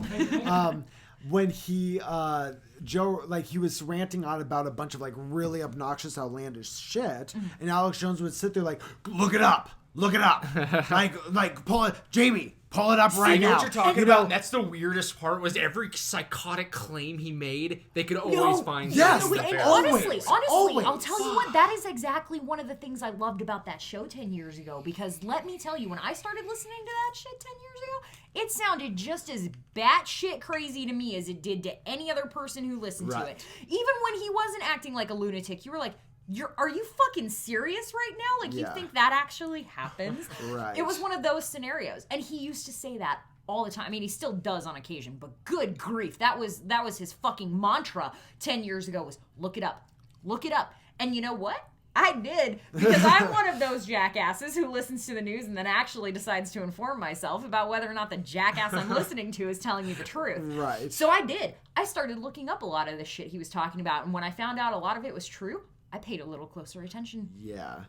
I totally get it. I mean, you can't dismiss him for that shit. But at the same time, though, it's like, you know, like I said, you know, I would say about 70% of the shit that he says does end up being true to some extent.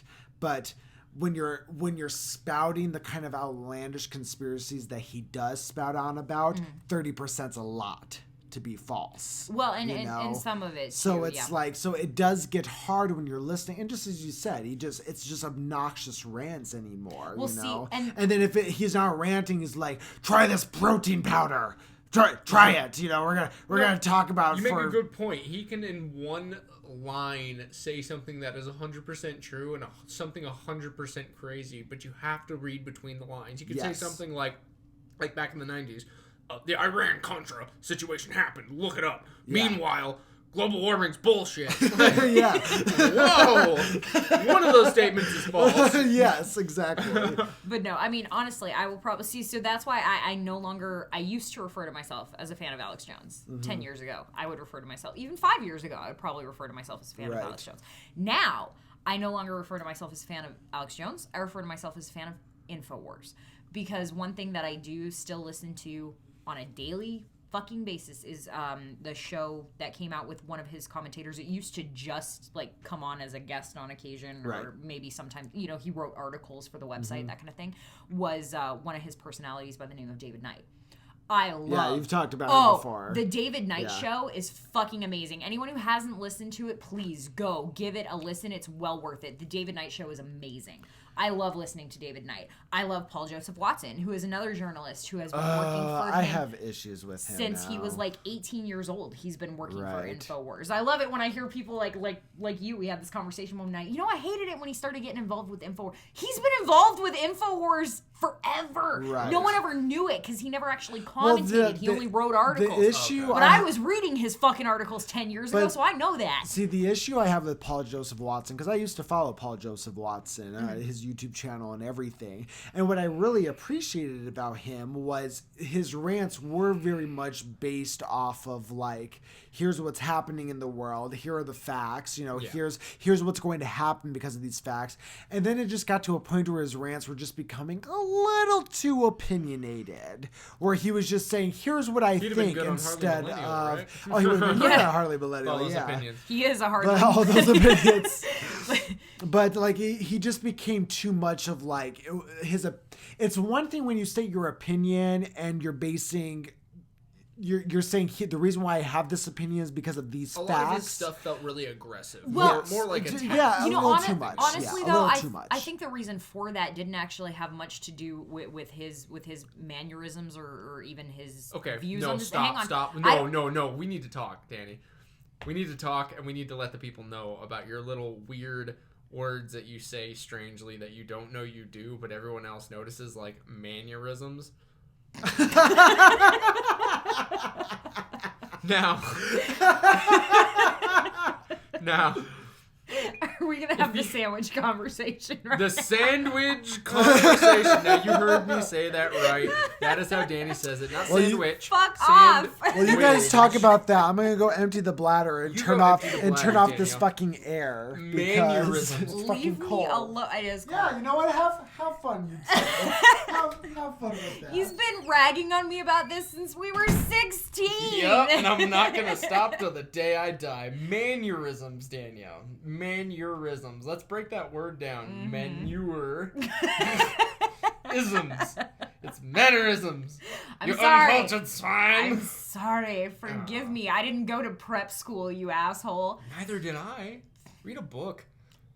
Dude. No, this lady has more books than anybody I know. I have more classic literature than anybody I know. That's for fucking sure. Yeah, right. Speaking of conspiracy theories, I just got done reading 1984. Oh, wow. Good read. Yeah, now I'm in the middle of Sun Tzu. I decided it was time to read The Art of War. Good read, too. I know. That was junior year, the first time I picked up old Sun Tzu. And prior to that, I think I just got done reread. Well, actually, okay, there was one in the middle. I ended up reading The Girl with the Dragon Tattoo because a friend recommended it. I'd never seen the movies, and he was like, "Please read the book." You should check out Brave New World. I was going to actually. Actually, it was gonna because there was the book that I bought, the copy of 1984 that I bought had a what's it called, an afterthought that was written by a critic or a journalist. That was hired by the publishing house that came out and did this special edition of the publish of this book. And he had mentioned, and I didn't actually know this, I had heard of books of like Brave New World. Yeah. But he actually noted that it was kind of known in the time when it came out in the early 19th century that Brave New World, 1984, and there was another book, I can't remember the name of it off the top of my head, were thought of to actually be what was referred to as the negative utopias, in comparison to the literature that was written back in the early 1800s by, say, Thomas More, who wrote the book Utopia. There was another one by Walt Whitman. I can't remember the name of it right off the top of my head. But there were three. Yeah. There were three in the early 1800s, and they were referred to as the Utopias. And then George Orwell, the anti, they were Huxley, all they were all the anti-utopias. So now actually knowing that, which is funny because I'd heard of those. I've heard of Brave New World. I've heard of Utopia. The other three that they referenced, I don't think I knew by name. I feel like Brave New World, the reason I liked it more than 1984 is because it more accurately reflects the world that we live in today. And it's so funny, given when it was written, you wouldn't think it would be, you know, that close to home, but when you read it, you'll start to find a lot of parallels. Gotcha. It's actually pretty spooky. But yeah, so it's one of those situations where I'm actually going to go back now and I'm going to read all the negative utopias and the utopias just because I'm really curious to see how they compare. Because this individual put a really interesting afterthought in there. But I feel like utopias showed the propaganda side of what the anti-utopias showed, whereas the anti-utopia sort of showed the more negative side. You know, the people who actually get negatively affected. Like you have, the bright and shiny propaganda. Adam's back. Oh, and he's wearing a blue sweater. I have a small bladder and I'm cold. Fuck you. You're like a pregnant woman. But it's funny too because I had read. Up to this point, before reading 1984, I had read excerpts, like a lot of people, from 1984, Animal House, you know, a lot of that popular literature, especially too. I don't think you can even listen. You can't listen to the Alex Jones Show for a decade and not get references to 1984. You have like the anti-Oprah's book club. You have Alex Pretty Jones' much. book club. Pretty much. Read, behold, a pale horse. Hey. I also have Shakespeare. Thank you very much. I just reread my entire Shakespeare collection. Anyway, I don't see why anybody would subject themselves to that. What's wrong with you? Yeah, just watch The Lion King if you want to read Hamlet. Well, but I also have the entire collection of Edgar Allan Poe. Oh well, Dude, I Poe's don't care. A fucking as well classic. as Charles Dickens. I love classic literature. I don't don't care what anybody wants to fucking say about it. I love classic literature. I don't follow care your about heart. Shakespeare so much that I would rather watch the movies. I would rather see Leonardo DiCaprio and John Leguizamo running around doing Romeo and Juliet than actually fucking read Romeo and Juliet. Well, I mean, you can. They literally just take the fucking writing. It's the same dialogue. It's Yeah. the same dialogue. Yeah, but that's true. But no, I think what was really interesting when I actually read 1984, rather than just reading excerpts, was to realize how many terms we actually bandy about in everyday life these days that came directly from 1984. Oh, yeah. And I never would have realized it had I not read the book myself. Like, for instance, Big Brother. Oh, yeah. Holy fuck. By the time I was old enough to understand, you know, the whole government oversight issue, it was just being called Big Brother. Right. So that's just always how I had heard of it. That's just always what it was. That was always the nickname that it had. Yeah. And I didn't stop to think about where that term had actually fucking come from. Guess what? That term came from George Orwell's 1984. Yes, it did. Or the Thought Police. Yeah. That was originated Thought in crimes, Thought crime. Yep. The memory hole that's being referenced frequently now because of internet censorship. The memory hole originated in 1984. I never read 1984. What's the memory hole? Okay, so the memory hole was basically in 1984. They had an entire department. There were three ministries within this big government in this place, which was known as Oceania, and one of the ministries' jobs was nothing but, as they put it, making corrections to I don't even know how to the official story, I guess is what you might want to call it. Yeah. So feeding the narrative. Basically, yeah. No, it wasn't feeding the narrative. It was controlling the narrative. And when I say control, Okay. And when I say controlling, it was this. Like they commonly referred to the fact that they had two main enemies in which they were fighting against. It was East Asia and what was it? Anasia or something like that. But basically, so there was this one reference where the main character you're following, Winston, he even notes that like 3 years ago we were at war with East Asia. Now we're at war with Anasia. But no one remembers that we were at war with East Asia because officially we were never at war with East Asia. Officially, we were always at war with Anasia. So rewriting history. Yes, as soon as you are, the enemy has changed, as soon as this has differed, as soon as a prediction that someone has made doesn't come true and it's something else, they immediately have an entire ministry of people devoted to doing nothing but correcting it to make sure that Big Brother is never wrong.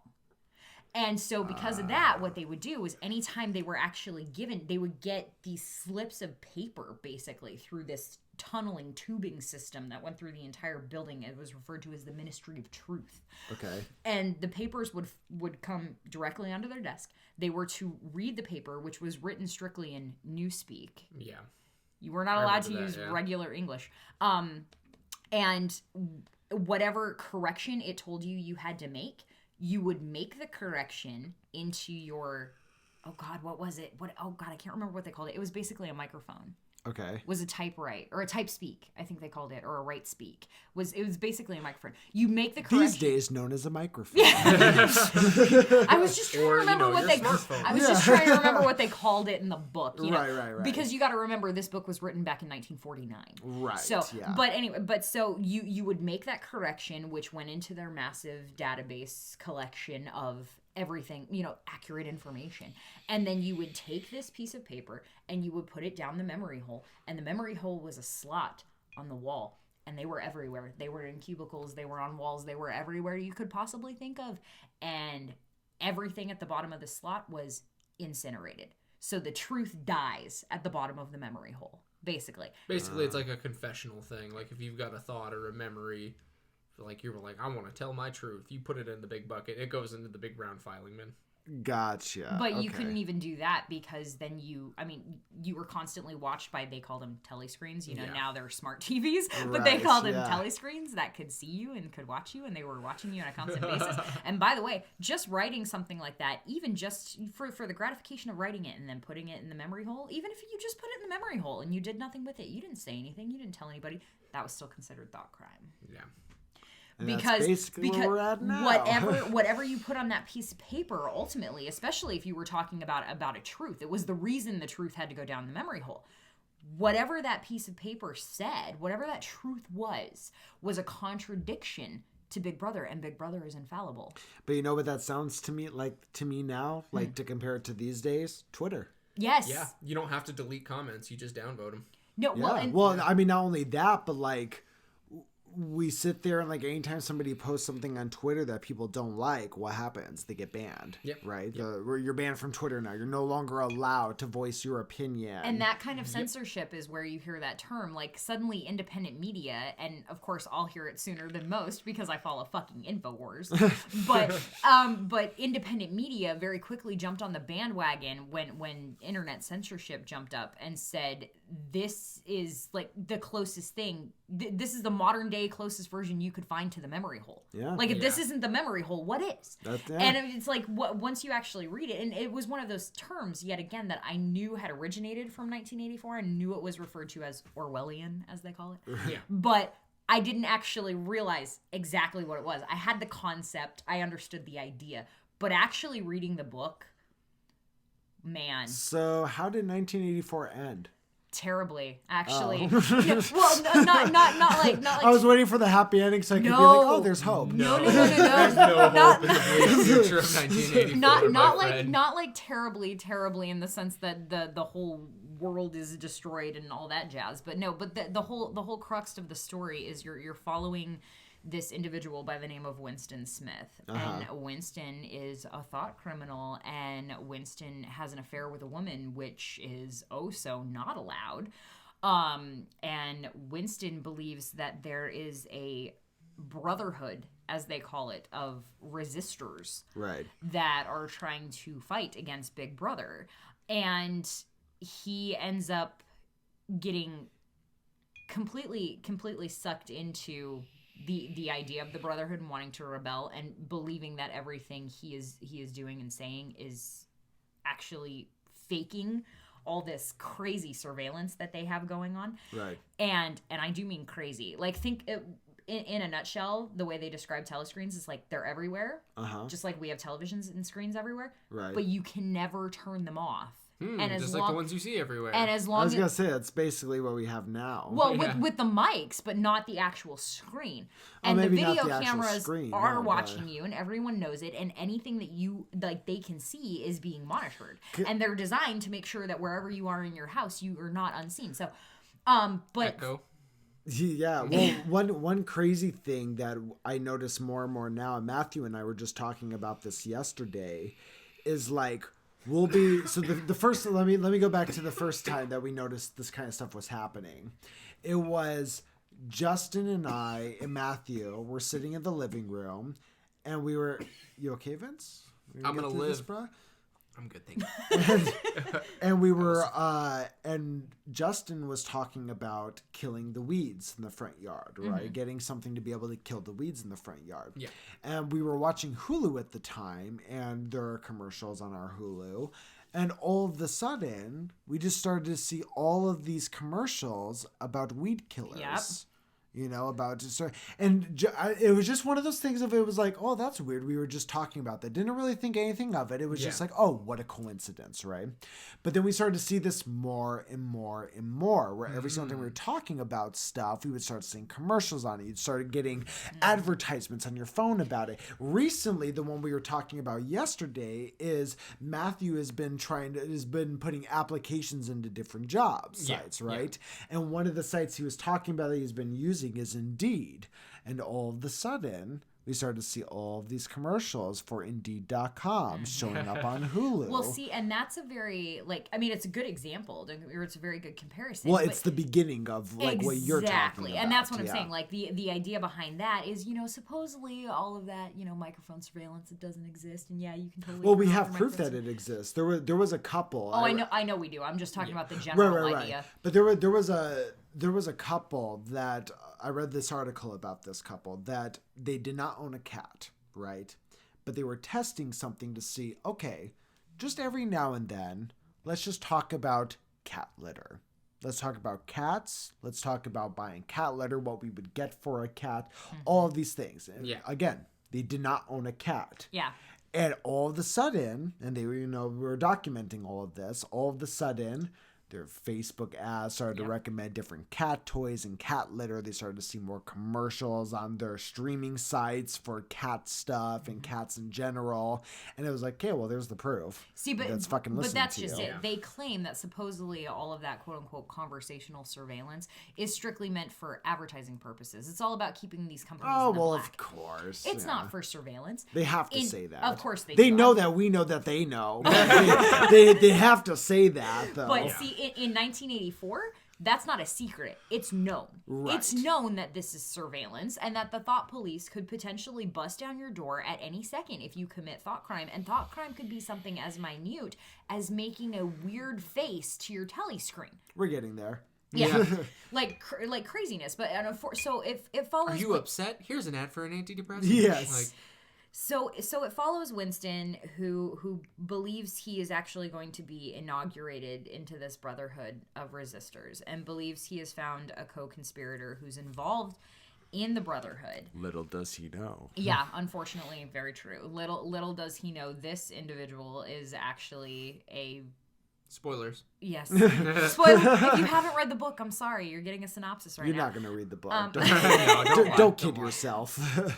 Only weirdos like me actually go back and read books like this. But yes. No, I do too. Okay. Kindred spirits. I don't.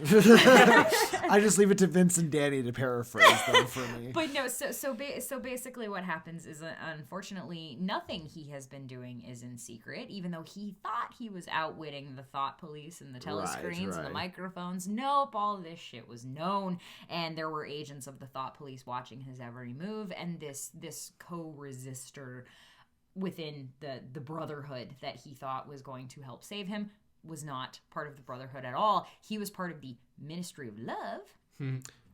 See, that's how I feel about my mom. So let me tell you something. So there was a time. That was a beautiful segue. There was a time before I moved to Los Angeles, right? Where I was having these nights where I was having these heart-to-hearts with my mom, right? In regards to, like, you know, so just so you know, since I'm leaving, here's all the bullshit that I did. These are my confessions. Yeah, exactly. And I was telling her about times that I was smoking weed or snuck out or whatever. And every story was just met with, yeah, I know. Like there were times like I would tell her about like me going out and like getting high and stuff like that. And my mom would be like, Adam, when you come home and your first thing you want to do is make yourself a peanut butter and jelly sandwich at 10 p.m. Mama knew. And the excuse you give me about your eyes being so red is there was a lot of chlorine in the pool. Like, trust me, we were very aware you were a stoner. Yeah. Like, so it just made me think of that. Of like, oh, that's my mom. Like, you know, you think you're getting away with all of this. And the moral of the story is you're not. That's how my dad was, and that's how I hope to be, man.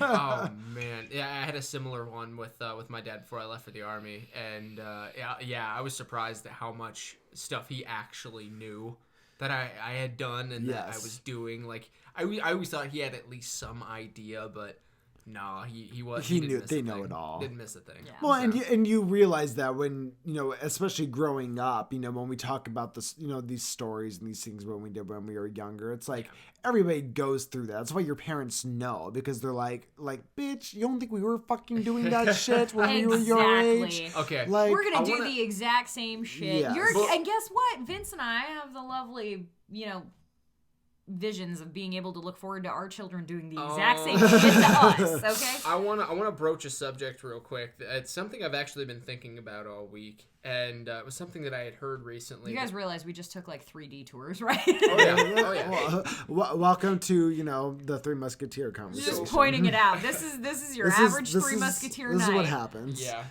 So, I am of the mind that remembering it was General George Santayana who said, if those who do not remember the past are condemned to repeat it.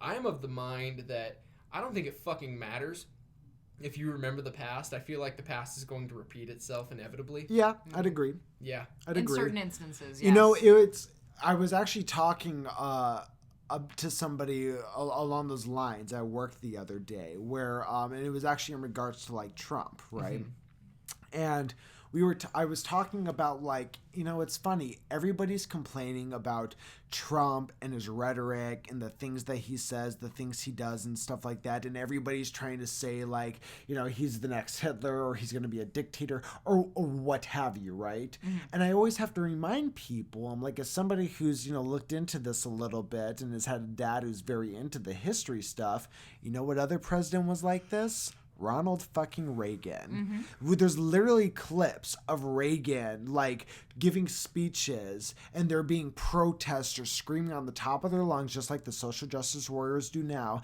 And he literally sits there and goes, "Oh, shut up." Like the president of the United States. How short our memory spans are. Exactly. You know so everybody's saying, like, "Oh, Trump." It's like, we've had this before. Well, see, and that's the problem. Guess who was also not a career politician? He was an actor. He was an actor. See, exactly. And that's the problem with the libtards, as you just called them, the social justice warrior. I call them social. You went with libtards. Okay. Your words. Anyway. Regardless. But no, with Jesus, she's like, fuck liberals, basically. Your words. What you said, quoting you, Adam. Sounded really Alex Jonesy. Yeah. Fucking liberals, I'm quoting you. Look it up. There's a specific reason I'm referring to them, though, as libtards, because in my personal opinion, there's a huge difference between a liberal and a libtard.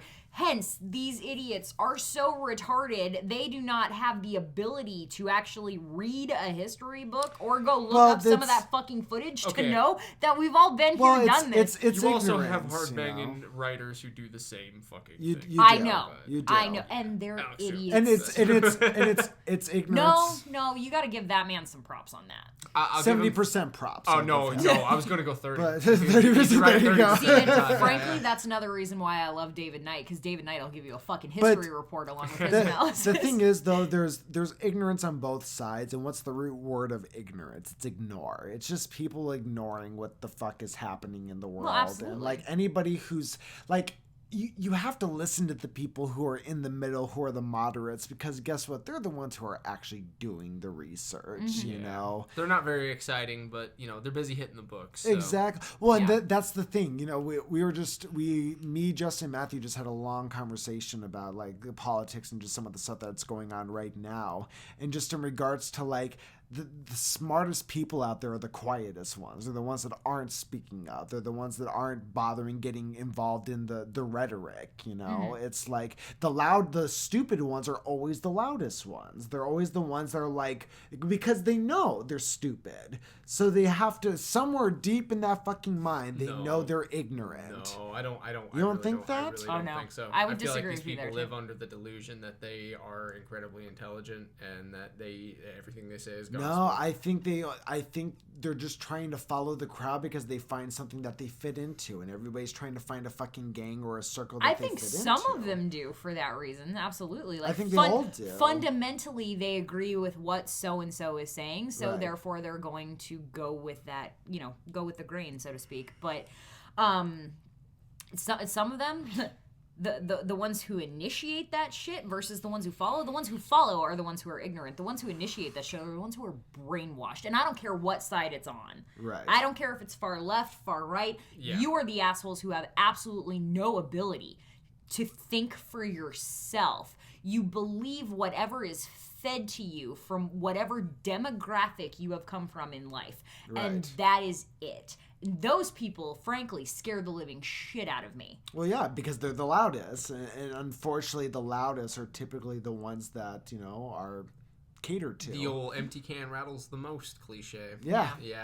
They're the ones who get coverage, though, because they're sensational. Everything they say is at a very high decibel level, and there's usually some insane shit coming America's out. become one big reality show. Scares the Dude, shit. we've been getting groomed for it for the last 20 fucking Yeah, years, man. we have a reality star as president right No now. shit. You know? Yeah, no shit.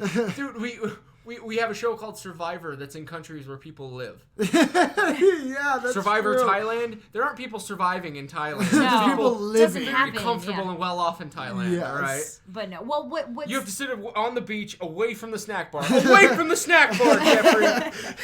This is Survivor! No, I think personally what scares me about those people is because of they have that inability to think for themselves. You will never be able to change their mind. No, that's the key. That's what the key scares thing to remember, me is that- because, you know, in order for a society or a civilization to actually continue in any semblance, and especially in certain periods of decadence, you know, like what we've seen, there has to be a certain... You're trying to kick me. Yes, this and is I'm kicking the terribly. table. There's a table leg in the way. I put my feet here strategically in case I said anything that warranted a shin kick, Dani. Strategic relocation. Yeah. But no, it's... What do you think? Why do you think I'm also turned like this, ready to block a direct the attack? fact that people can no longer communicate, the fact that the two sides are so far apart and are so devout in their beliefs that they refuse to communicate with each other. about that more moderate side or about each other's perspectives.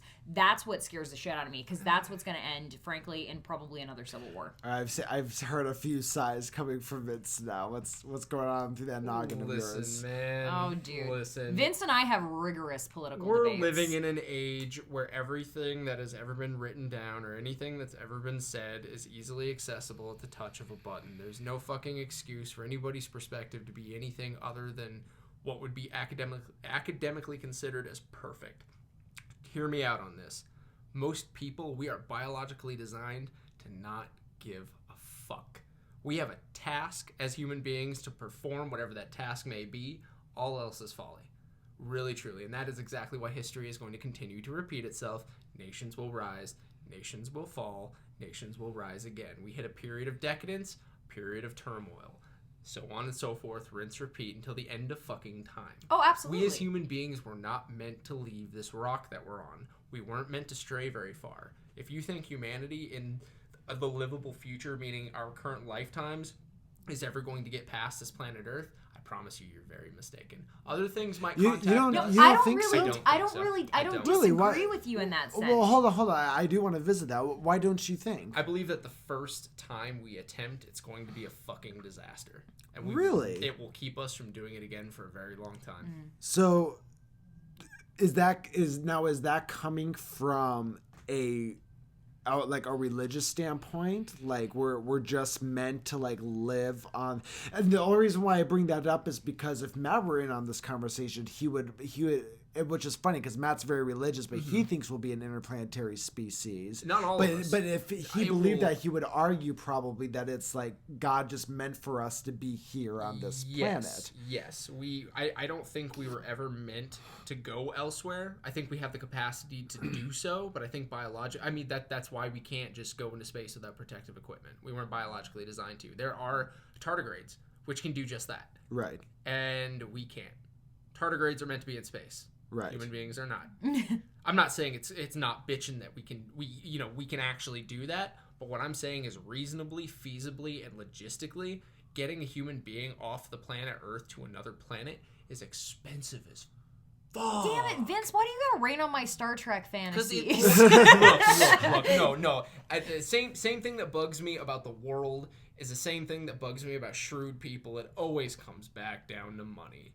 It's always a matter of dollars. That's very true. Every fucking time. That's why I can't wait for people like Elon Musk to really do something incredible. Like, hey, manned mission to Mars, who's coming? Woo! That's why I was stoked when that Swedish company was doing just that. They're like, we're sending 20,000 motherfuckers on a one-way ticket to Mars. Who wants to sign up? Like everybody. 300 million people. Like, they broke the server the first week. Right. So many people signed up. Yeah, everybody wants to leave the planet. I don't think anything but a very, very small percentage and a very, very small cross-section of the human population will ever leave the planet Earth, especially in numbers enough to repopulate.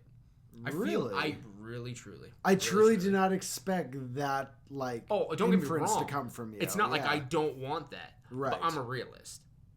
Well, I'm a realist too, but I still think that we're going to be able to maybe we're not going to see a repopulation on another planet in our lifetime. But I do think it's something that's in the humankind's future.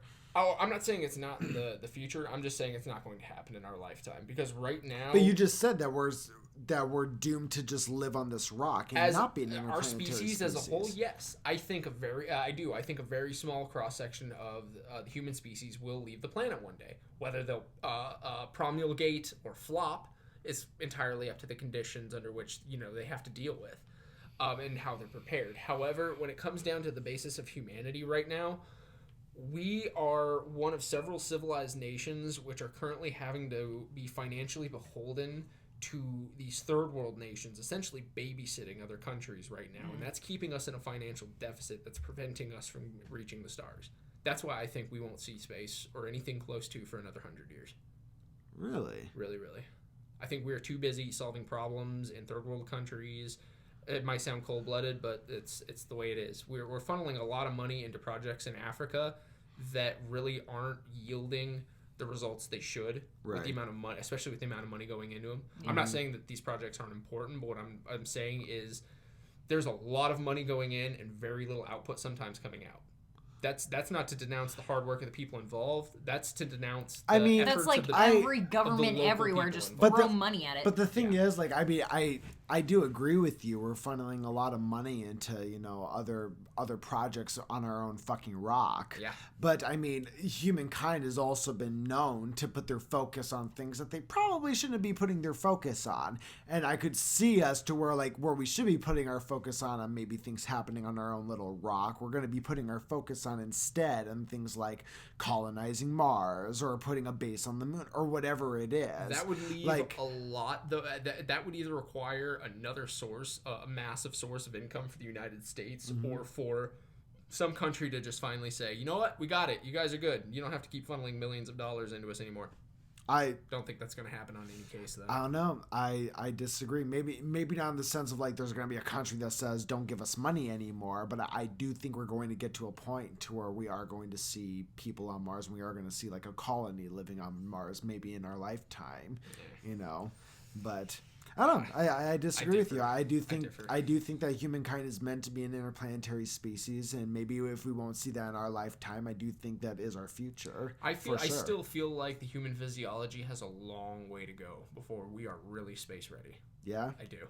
I don't think this is the form we're supposed to go to the stars with. I agree with you there. I was actually going to say that when you were talking about, time and exactly how long it may take, so to speak, before we're an interplanetary species.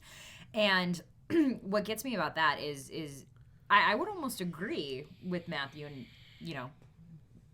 I was raised very religiously myself, but I might agree with Matthew in the sense that maybe human beings were not meant to leave this rock. But well, Matthew does believe we were meant to leave this rock. I'm just saying. No, he says. Well, from a religious standpoint. I'm just saying if you were to look at it from a religious standpoint, But so what I think of is maybe we will not be human beings as we are now when we actually do leave this rock. When you look at things like eugenics and all the different shit we're coming up with, even with technology. Started on eugenics. Oh, I know. I'm just saying.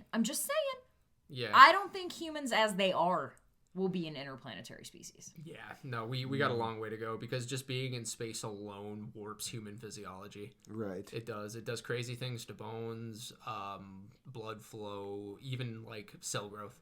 Right. Yeah. Well, but I'm not saying we'll be living in space. I'm saying we'll be living on another planet in these bases to what's the word I'm looking for? To mimic, the conditions on Earth. But until we get something that can go as fast as the speed of light or faster, relatively. Well, now we're talking about intergalaxy species. I'm just talking about us getting into like Mars. Dude, it's a 9-month journey to Mars, man. That's 9 months in space. Yeah. With current technology. Yeah. You're going to be living in space for a while. I've lived in apartments for less time. People spend over a year in the International Space Station right now. And that's enough to warp their physiology, man. You're right. Mm-hmm. So if you're able to get to a point where you're able to spend 9 months in space just to get to Mars and then be able to mimic create a base that's going to mimic the atmosphere and what it's like on Earth, then the 9 months in space just becomes arbitrary. Then you have to deal with the physiological changes that are going to happen to your body on Mars. You're going to have a different mass on Mars. You're going to have a different bone density. There's a different, even while it's being terraformed, or even if it's already perfectly terraformed, it's not going to be the same as Earth.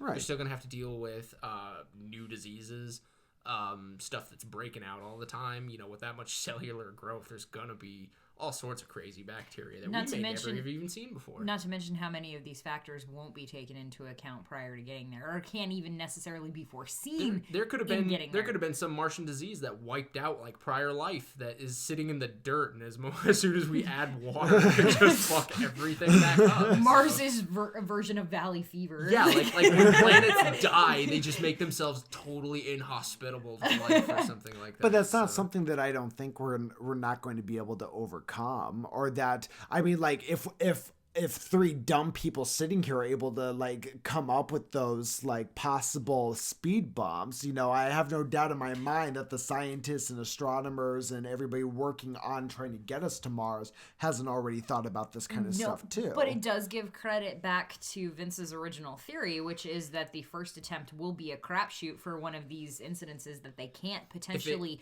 react to because they couldn't necessarily foresee it. You know, like the mystery disease. How do you do something in preparation for a mystery disease? You can't treat a disease you don't know about. So it'll be a calamity. It will completely fucking fail. And then it'll be another 40, 50 years before anyone has the nerve to spend the money to try to do it again because it was such a miserable If it goes well, it won't happen again for another 40, 50 years because of how expensive the first round was.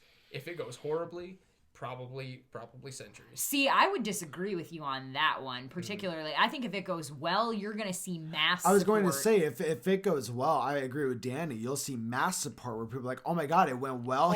I'm not saying go back. No, I want to go, yeah. I'm not saying there won't be mass support. I'm just saying it's going to take a very long fucking time for these multi-billion-dollar corporations who are suddenly investing all of their money into space travel to go, how are we going to do this? Think about how much time that takes. Planning... but think of how much faster it'll move when they actually put all of the resources into it because it was a success. And think of how fast technology evolves too. Yeah, technology quantifies that. It does. I mean, fuck. I remember just yesterday, Justin was talking about how like Justin's phone broke, right? Yeah. And his mom sending him an iPhone 6. You know, in the meantime, and I'm like, an iPhone 6, is your phone even gonna fucking work? And that was 4 years ago, 4 fucking years ago.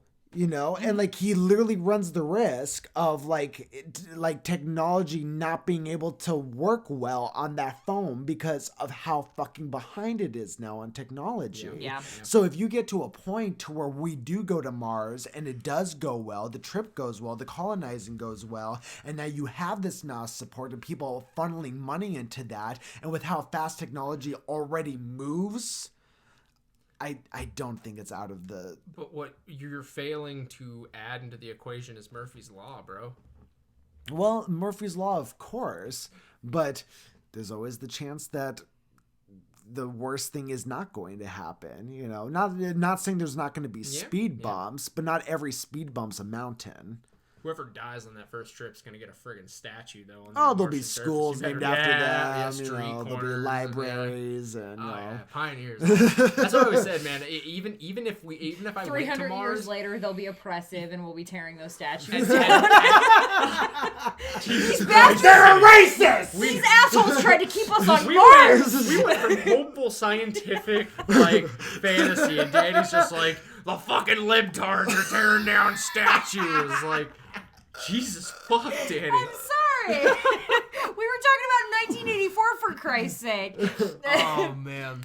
How many points? How many subjects have we had? Too damn many. On this fucking podcast. I lost count like 11 ago. We stopped doing that, though. Eventually, we quit going to points, and we do that. We just bounce around. We always recap, though. We're like, this started off as a conversation about cheese. You're right. We always do it. Always at the end of it, we're like, where did we start with this? You want to know where it started this time? Cigarettes. Yep. And you realize that ending... where it started all along. Here we are. And you realize that ending always ends this like is full circle. 2 or 3 hours later than we intended it to. Yeah.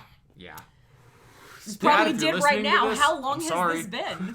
I was going to say, speaking of which, how long have we gone? Oh, wow. See, what did I say? This has been the longest podcast yet. Actually, I don't know. Might have to break this in half. Because I think because the last longest one was with me, Kyle, and Matthew. Okay. That was the longest one. So let me see. That one, I think, was like an hour 40, I think. That's what I'm going to... I think it was longer than that.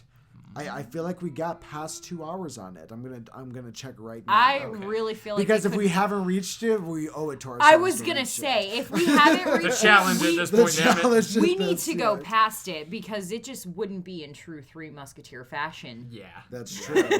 So we have definitely surpassed it. So the longest one before this one was 2 hours and 11 minutes with Matthew and Kyle. We are at 2 hours and 35 minutes right now. Hopefully it was funny enough that most everyone stuck with us this far. Yes. Or at least is like pacing themselves. We can't. When we get into these talks, we can't pace ourselves, as you probably could tell by now. Oh no. And it's late at night too. Like if this were like the middle of the day. Every time, Adam, every time we do these podcasts, it's always late.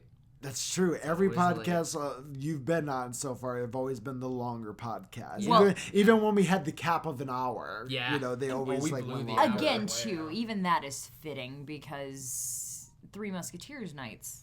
All the time. We're Three Musketeers nights. Yeah. The only time we had Three Musketeer days was when it happened to be the day of the following night. Yes. Yeah. It's interesting. Or the preceding nights. I could see or the latter. Or the former, I mean. Sometimes, yeah. Sometimes it was Three Musketeer both. weeks. Yeah. I can see there being part of our fan base where they're going to look through the podcast and go, ooh, another Three Musketeer one. And they're just gonna, those are gonna be the ones they look for. And they'll be like, hey, we're gonna listen to that one. Because we'll have to make sure to tag them as such. That scared the living piss out of me. My cat just like tried to attack Vince. That cat almost got thrown across the room. Jumped on me from behind. All right. Well, Hello, on that kitty. note. Oh, you're too pretty to throw, aren't you? Oh, she's cute as fuck, but you're she's adorable. don't let her fucking fool you. Her name's Harley for a fucking reason. Oh, after Harley she's Quinn. crazy I was gonna say times. She's a Harley crazy Quinn. fucking cat. Well, on that most note, of them. guys, I think we've reached the end. I know you guys have babysitters you need to go let go. And my here dad's soon. watching Baby Girl, so fuck him. Mine's actually with his grandparents overnight, but I do have an engagement I want to get to. And quote unquote engagement. Quote unquote. Hot We'll touch dicking. on that later. Quote. I already Next said it. time, that'll be a story, potentially. Ooh, hopefully. All right, guys. Thank you so much for listening to tonight's podcast. I hope you enjoyed it as much as we did. Remember, you can follow us on all the social media platforms. We also have a Patreon you can donate to if you so wish. www.patreon.com/hardlymillennial. And any final thoughts, Dani? Oh, good grief. Put me on the spot like that. No, just really enjoyed being here. Thank you so much. It was a blast, as always. It really did feel just like a Three Musketeer night. It was. They were just with these big microphones. microphones That's all. in front of us. Yeah. Yeah, that was it. That's And I it. hope we get to do it again. Absolutely. Definitely. Any final thoughts, Vince? Oh, you know what it is, Adam. As always, be excellent to each other. Mm-hmm. All right, his guys. was all insightful. Oh, it's... I have the same sign off every time, man. I was gonna Bye, say, everybody. practice. Bye, everybody. Bye, everybody. Have a fantastic morning, afternoon, evening, guys. Bye-bye.